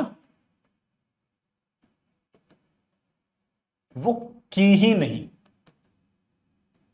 तो अपने आप ही आप एग्जिट हो गए, चाहे आपने जानबूझ के ना की हो, चाहे आपने गलती से मतलब मूर्खता से ना की हो। अगर आपने ये ऑनलाइन रिपोर्टिंग नहीं किया, आपने डॉक्यूमेंट्स अपलोड नहीं किया, आपने सीट एक्सेप्टेंस में फ्लीट जो फ्रीज फ्लोट स्लाइड है वो नहीं किया, या बड़ा फीस जमा नहीं कराई है ना, या फिर क्वेरी आ गई क्वेरी का रिप्लाई नहीं किया, तो ये सारे के सारे काम में अगर आपने नहीं किए तो आप अपने आप विड्रॉ हो गए।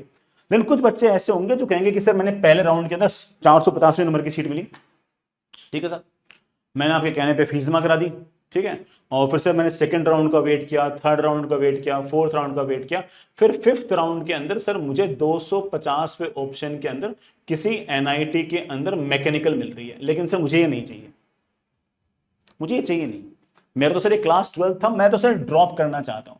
तो बेटा अब तेरे पास ये ऑप्शन है कि आप विड्रॉ करो यहां से, और इसको विड्रॉ करने से क्या होगा कि जो आपकी प्रोसेसिंग फीस थी ना जोसा की, उसको छोड़ के बाकी सारी फीस आपकी रिफंड हो जाएगी, फिर अब आप वहां से एग्जिट कर सकते हो, बाहर निकल सकते हो। समझ गए?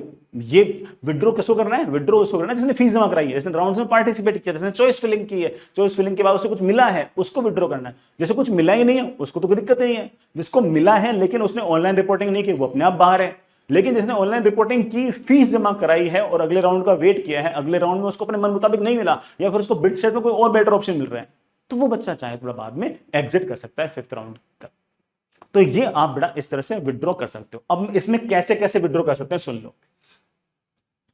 सेकंड राउंड से बड़ा विड्रॉ स्टार्ट होगा। विड्रॉ की जो डेट से बड़ा वो 28 जून से लेकिन 2 जून के बीच में है। आईआईटी वाले बच्चे जो है वो लास्ट राउंड में एग्जिट नहीं कर पाएंगे, लास्ट राउंड के अंदर विड्रॉ नहीं कर पाएंगे, सिर्फ उस सेकंड राउंड से फोर्थ राउंड तक ही आप विड्रॉ कर पाओगे। भाई राउंड तो 5 थे ना, आप सिर्फ फोर्थ राउंड तक ही विड्रॉ कर पाओगे, 5वें राउंड में विड्रॉ का ऑप्शन नहीं आएगा। 5वें राउंड में अगर आपके पास कोई आईआईटी है तो आपको लेनी पड़ेगी, आपको लेनी पड़ेगी। और मतलब और फिर आप अगले साल आईआईटी में एलिजिबल नहीं होंगे, पहले बताता हूं। मान लो कि 5वें राउंड के अंदर मान लो किसी बच्चे को आईआईटी पलक्कड़ के अंदर लेट्स से मैकेनिकल मिल गई और बोलते सर नहीं चाहिए मेरे को, उन्होंने तो आपको सीट दे दी है, अब आप वहां जाके एडमिशन कराओ नहीं कराओ वो आपकी मर्जी, उन्होंने तो आपके लिए सीट ऑक्यूपाई कर दी है, अब वो कुछ नहीं सुनने वाले। तो 5वें राउंड में अगर कुछ मिल गया तो वो लेना ही पड़ेगा, और आपने नहीं लिया तो फिर आप अगले साल किसी आईआईटी में नहीं जा सकते। मैं क्लियर करता हूं इस बात, ठीक है। तो जो आईआईटी वाले बच्चे हैं अगर उनको विड्रॉ करना तो फोर्थ राउंड तक विड्रॉ करना। एनआईटी वाले जो बच्चे हैं ना वो सेकंड राउंड से लेकर फिफ्थ राउंड तक एग्जिट कर सकते हैं, क्योंकि उनका एक 6th राउंड होता है तो 5वें राउंड में जो बच्चे विड्रॉ कर लेंगे उनसे जो सीटें बचेंगी वो छठे राउंड के अंदर वापस से बांट देंगे। दैट छठा round is known as your CSAB round. Perfectly fine. तो आप रफली ऐसा कह सकते हो कि आप पेनल्टीमेंट राउंड तक विड्रॉ कर सकते हो। जैसे IIT में 5 राउंड है तो चौथे तक आप बाहर निकल सकते हो।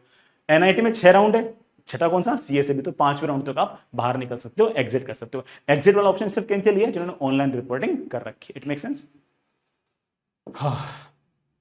बड़ा ठीक है। और ये बेटा बहुत ज्यादा important, that is partial admission fees. मतलब मैं क्या ही बताऊं तुम लोगों को कि ना इतने मूर्ख बच्चे की बात सुनती ही नहीं है ना, और है ना फिर परेशान होते रहते हैं, खुद भी परेशान होते हैं, मुझको भी परेशान करते हैं। जो बच्चों को IIT मिल गई है उनके लिए ये वाली स्लाइड नहीं है। ये वाली स्लाइड सिर्फ और सिर्फ NIT प्लस वाले बच्चों के लिए, जिनको NIT मिली है, IIIT मिली है, गवर्नमेंट फंडेड टेक्निकल इंस्टीट्यूट मिला है, उन बच्चों के लिए। उन बच्चों को अलग से एक पार्शियल एडमिशन फीस और जमा करानी है, जो SC ST और फिजिकली हैंडीकैप्ड के लिए 20,000 है, और बाकी के लिए जनरल EWS और OBC के लिए 45,000 रुपीज है। और ये वाली फीस जमा किसको करानी है, जोसा को करानी है। जाएगी कॉलेज में लेकिन जोसा को जमा करानी है। ये आगे जाके कॉलेज फीस के अंदर बेटा एडजस्ट हो जाएगी, कॉलेज फीस में एडजस्ट हो जाएगी। IIT वाला बच्चा ये वाली फीस IIT जाके दे रहा है, आपको वहीं देनी है, जो सबको देनी है। और ये सारे के सारे फीस बिना कोई पैसे कटे सारे के सारे पैसे बढ़ा के वहां शिफ्ट हो जाएंगे। कहां पर, IIT में, सॉरी NIT में। IIT में तो बेटा PF है ही नहीं। आई होप मैंने कंफ्यूज नहीं किया। IIT वाले बच्चों के लिए कोई PF नहीं है, कोई PF नहीं है, कोई PF नहीं है। PF मस्ट है, कंपलसरी है। NIT प्लस सिस्टम के लिए, NIT IIIT GFT के लिए कंपलसरी इतनी बड़ा फीस है। और ये सारी की सारी फीस देनी किसको है, जोसा को। वो अपने आप आपकी NIT में शिफ्ट कर देंगे, you need not to worry. किसी बच्चे ने अगर शुरुआत के अंदर पहले से बड़ा, याद करो, जनरल वाला बच्चा पहले 35,000 रुपए दे चुका है, 40 और दे चुका है, कितने हो गए 75। इन 75 में से 5,000 रुपए कौन रख लेंगे, ये जोसा वाले। कितने बच्चे, 70। ये 70 कहां शिफ्ट कर देंगे, आपकी NIT। फिर ना, it make sense. SC ST physically handicapped बच्चा है, उसको 17,500 बेटा उसने पहले से सीट एक्सेप्टेंस फीस के टाइम जमा करा रखे हैं। 20,000 ये 37,500। 37,500 में से 5,000 रुपए खुद रख लेंगे, बेटा कितने बच गए 32,500। ये 32,500 रुपए कहां शिफ्ट कर देंगे, आपकी NIT में। Now the extremely important part, किसी बच्चे ने अगर PAF जमा नहीं कराया, किसी बच्चे ने अगर ये PAF अगर जमा नहीं कराया, तो NIT वाले, जोसा वाले ये समझ जाएंगे कि आप एग्जिट करना चाहते, कि आप बाहर निकलना चाहते हो काउंसलिंग से। वो आपको बाहर निकाल देंगे, वापस नहीं आ सकते, ठीक, बाहर निकाल देंगे, और आपकी जो सीट थी वो किसी और को दे देंगे। क्लियर बात है। तो PAF नहीं जमाने कराने का मतलब है कि आप इस काउंसलिंग से बाहर निकलना चाहते हैं। तो ये मान के चलो कि किसी बच्चे को अगर पार्टिसिपेट करना है तो बेटा उसे ये PAF जमा करानी। सब कब करानी है, अपने आप आ जाएगा तुम्हारे बेटा पोर्टल पे, अपने आप PF का नोटिस आ जाएगा कि हाँ भैया PF जमा कराओ। इसीलिए बेटा बार बार बोला है कि अपना SMS, अपनी ईमेल और संदेश ऐप को लगातार चेक करते रहें। और ऑफ कोर्स जोसा पोर्टल पर जो लॉगिन पासवर्ड है, वहां से जो पेज खुलता है उस पर लगातार विजिट करते हैं। और जैसे PAF या बेटा पार्शियल एडमिशन फीस लिखा हुआ दिख जाए, समझ जाना मुझे फीस जमा करानी है। Perfectly fine. नेक्स्ट बेटा एक बात और बोल दूं, छठा राउंड बेटा ये सिर्फ और सिर्फ NIT प्लस सिस्टम के लिए, जिसे हम CSAB राउंड भी कहते हैं। ये बेटा 17 जुलाई के आसपास से स्टार्ट होगा। इसकी अलग से वेबसाइट है csab.nic.in। इसी को बड़ा स्पेशल राउंड भी कहते हैं। इसमें फिर से वापस से चॉइस फिलिंग होगी, लेकिन इसके अंदर अगेन उतने ऑप्शंस नहीं दिखेंगे बेटा जितने ऑप्शंस आपको जोसा में दिख रहे थे। इसमें सिर्फ वही ऑप्शन दिखेंगे जो पहले 5 राउंड के बाद जितनी सीटें बची हैं, सिर्फ उनका ही ऑप्शन दिखेगा। और नियरली 15 जुलाई के आसपास आपके पास एक लिस्ट आ जाएगी कि इस NIT, इस IIIT, इस GFT के अंदर ये वाली ब्रांचेस खाली हैं। अगर आप चाहो तो इनके अंदर पार्टिसिपेट करना चाहो तो कर सकते हो, समझ होंगे। लेकिन इस CSAB के अंदर बड़ा पार्टिसिपेट करना चाहो तो बड़ा ऑफ कोर्स है ना, बड़ा आपको जो मतलब ये पार्टिसिपेट करने के लिए मतलब ध्यान रखना इस बात का कि इसमें कुछ ऐसे ऑप्शन होने चाहिए जो आपको ऑप्शन पहले से ना मिले, मतलब कुछ बेटर ऑप्शन हो, यू नो कि बड़ा अपना यहाँ पर खराब ऑप्शन ले लो, ठीक है। तो CSAB राउंड पे हम बाद में कभी ना कभी अलग से वीडियो बना देंगे। मैंने तो सिर्फ और सिर्फ जोसा के लिए ही बनाया है। डॉक्यूमेंट्स बेटा कौन से चाहिए, क्लास 10th की मार्कशीट या सर्टिफिकेट, एक ही बात है बेटा, या आधार कार्ड। ये दोनों के दोनों बेटा आपकी जो डेट ऑफ बर्थ है उसको बताने के लिए दोनों रख लेना, हालांकि दोनों में से एक काफी है, तो दोनों का काम सिर्फ एक ही है, डेट ऑफ बर्थ को बताना। आपके क्लास की जो 12th की मार्कशीट है बेटा वो चाहिए, सर्टिफिकेट ऑफ कैटेगरी, जो भी ईडब्ल्यूएस का बच्चा, ओबीसी का बच्चा है, ध्यान रखें बेटा ईडब्ल्यूएस या ओबीसी वाला जो बच्चा है उसका सर्टिफिकेट मैं कितनी ही बार बेटा तुम लोगों को बता चुका हूं, 1 अप्रैल 2024 के बाद का इश्यूड होना चाहिए।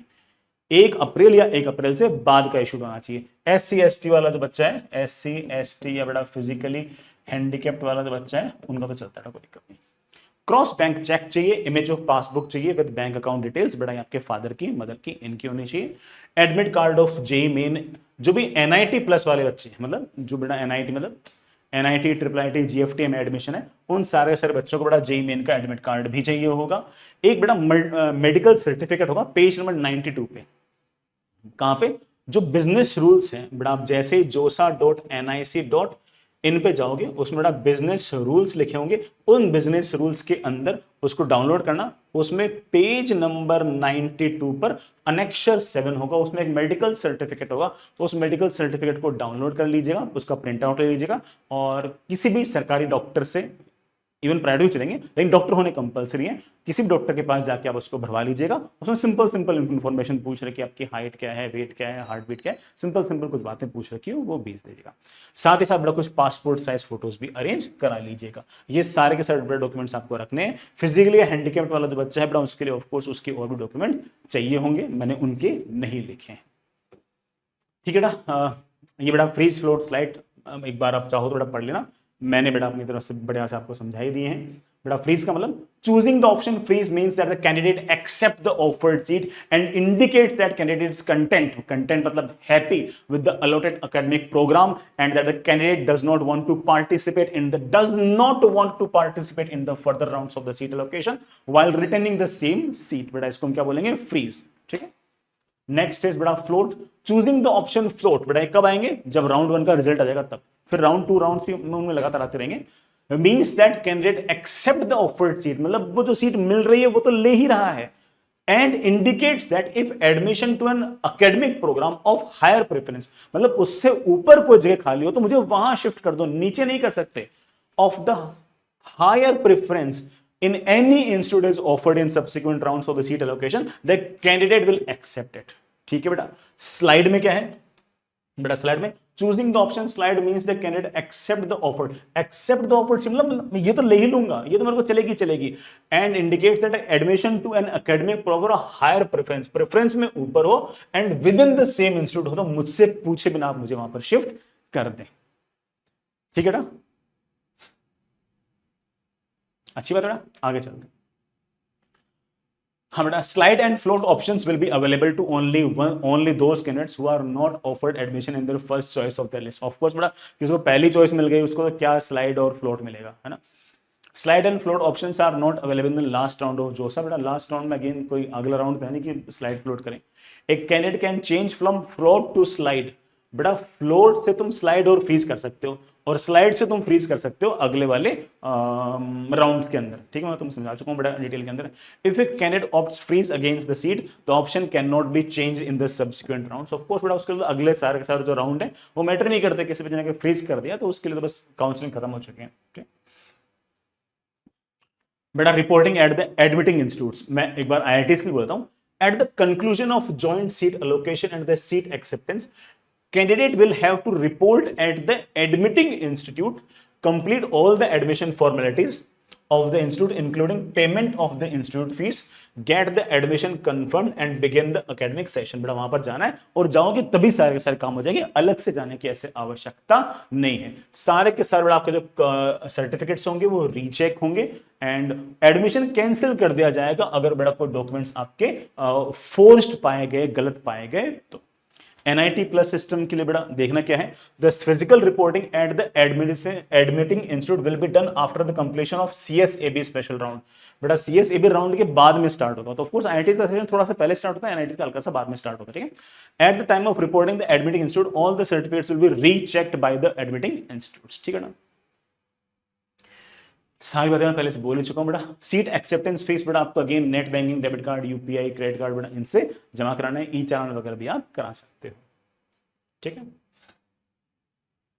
Candidates have to remit the seat acceptance fee only once. अच्छा हाँ बेटा, हाँ कई बच्चे के दिमाग में रहता है कि सर मैं अलग अलग राउंड में अगर जाऊंगा तो मेरे को बार बार सीट मिलेगी, तो मुझे क्या बार बार सीट एलोकेशन फीस जमा करानी की? नहीं, आप अगली बार तो सिर्फ फ्री स्लॉट स्लाइड करोगे। मान लो कि आपने पहले राउंड में सीट एक्सेप्ट कर ली, आपने फीस जमा करा दी, वो जो बड़ा कितनी थी बेटा, 35,000 रुपए जमा करा दी, बस हो गया आपका काम। अगले राउंड में अगर आप फ्री स्लॉट स्लाइड करोगे तो सिर्फ फ्री स्लॉट स्लाइड ही करोगे, हर बार हर राउंड में फीस जमा नहीं कराओगे। सीट एक्सेप्टेंस फीस सिर्फ और सिर्फ एक ही बार जमा होगी। पार्शियल एडमिशन फीस सिर्फ और सिर्फ एक ही बार जमा होगी एनआईटी प्लस वालों के लिए, बस। ऐसे नहीं कि हर राउंड में अगेन स्लाइड कर रहे तो सीट एक्सेप्टेंस फीस लग रही है, ऐसा नहीं, ठीक है। Seat acceptance fees once paid is not refundable.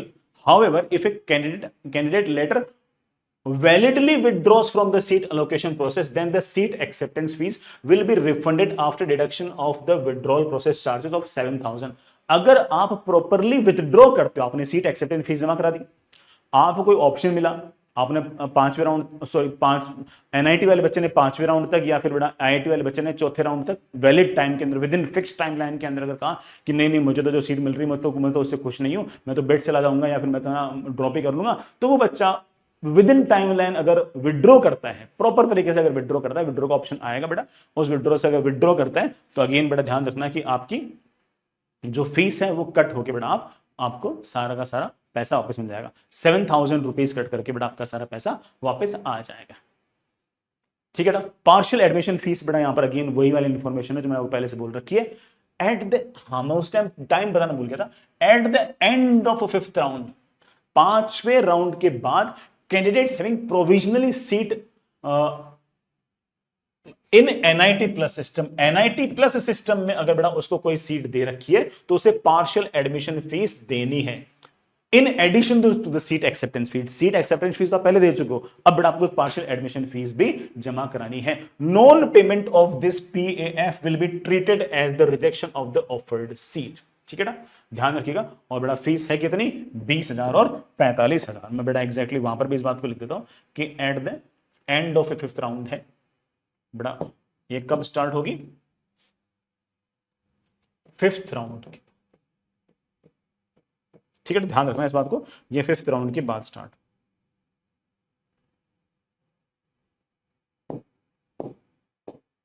समझ गए इस बात को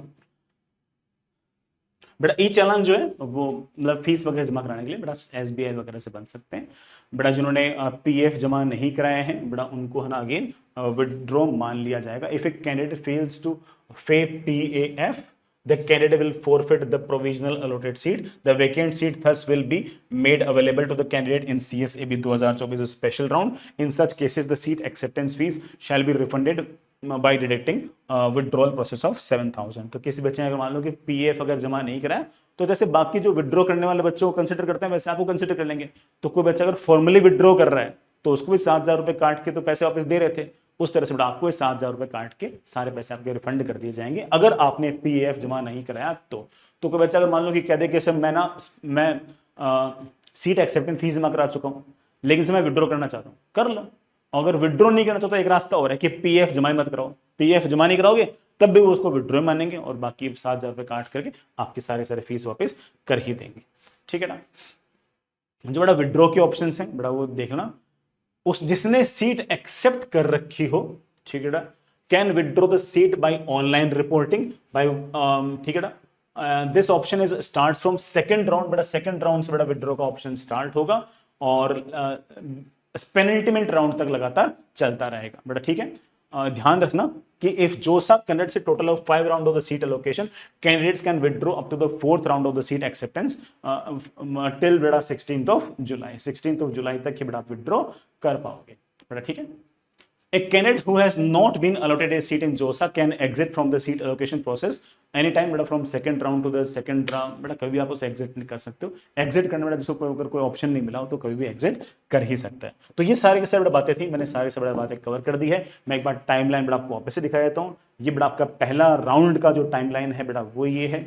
मॉक का बेटा मैंने कहा था कि 15th जून को बेटा मॉक सीट एलोकेशन होगा, 17th जून को बेटा मॉक सीट एलोकेशन होगा सेकंड वाला, और 18th जून को बेटा आपकी चॉइस फिलिंग बंद हो जाएंगी और 20 जून को बेटा सबसे इंपॉर्टेंट डे है, जिस दिन बेटा आपको पहली बार सीट अलोकेशन आएगी, और आपको 20 जून से लेकर 24 जून के बीच में अगेन बहुत इंपॉर्टेंट टाइम है। उस टाइम बेटा आपको ऑनलाइन रिपोर्टिंग करनी है, फीस जमा करानी है, डॉक्यूमेंट्स अपलोड करने हैं, है ना, ठीक है, सारे के सारे काम बेटा आपके करने हैं। और 24 जून को बेटा शाम को 5 बजे तक आपको पेमेंट कर देनी है। 25 जून तक बेटा अगर मान लो कि कोई पेमेंट रिलेटेड कोई इश्यूज आए तो बेटा वो है, कोई बेटा क्वेरीज अगर उन्होंने जनरेट की है तो उसका रिप्लाई करने की जो डेट है वो 26 जून को शाम को 5 बजे तक है। फिर 27 जून को बेटा अगेन राउंड 2 स्टार्ट हो जाएगा, राउंड 2 की सीट अलोकेशन आ जाएगी। अगर किसी बच्चे ने अगर फ्लोट किया है तो उसको बेटर कॉलेज मिला है या नहीं मिला वो चेक करना चाहे चेक कर सकता है। अगेन बाद में अगेन सारे से रिपीटेटिव काम ही है। पहले राउंड के बाद तो बच्चे को एक्जैक्टली पता लग जाता है कि सारे काम रिपीटेटिव ही है। और पहले राउंड में अगर उसने फीस जमा करा दिया, डॉक्यूमेंट्स वेरीफाई हो गए, तो फिर तो कुछ काम बचा ही नहीं। एनआईटी वाले बच्चों को चलो फिर भी बीच में पीएफ आएगा, आईआईटी वाले बच्चों को तो कोई काम बचा नहीं, फिर से फ्लोट करते रहो और 5वें राउंड के बाद अपनी जो कॉलेज होती है वो ले लो। ठीक है बेटा, मैं मेरे ख्याल से काफी ज्यादा बोल गया, बट मैं ज्यादा इसलिए बोला क्योंकि बेटा हर पॉइंट ही इंपॉर्टेंट है। तो चलिए, I think that this is the end. आप कॉलेज में खूब पढ़ें, खूब मेहनत करें, अपने पेरेंट्स का, अपने टीचर्स का, सबका नाम रोशन करें, खुश रहें, स्वस्थ रहें, and we will always remember you. I hope आप लोग भी याद रखेंगे। बाय।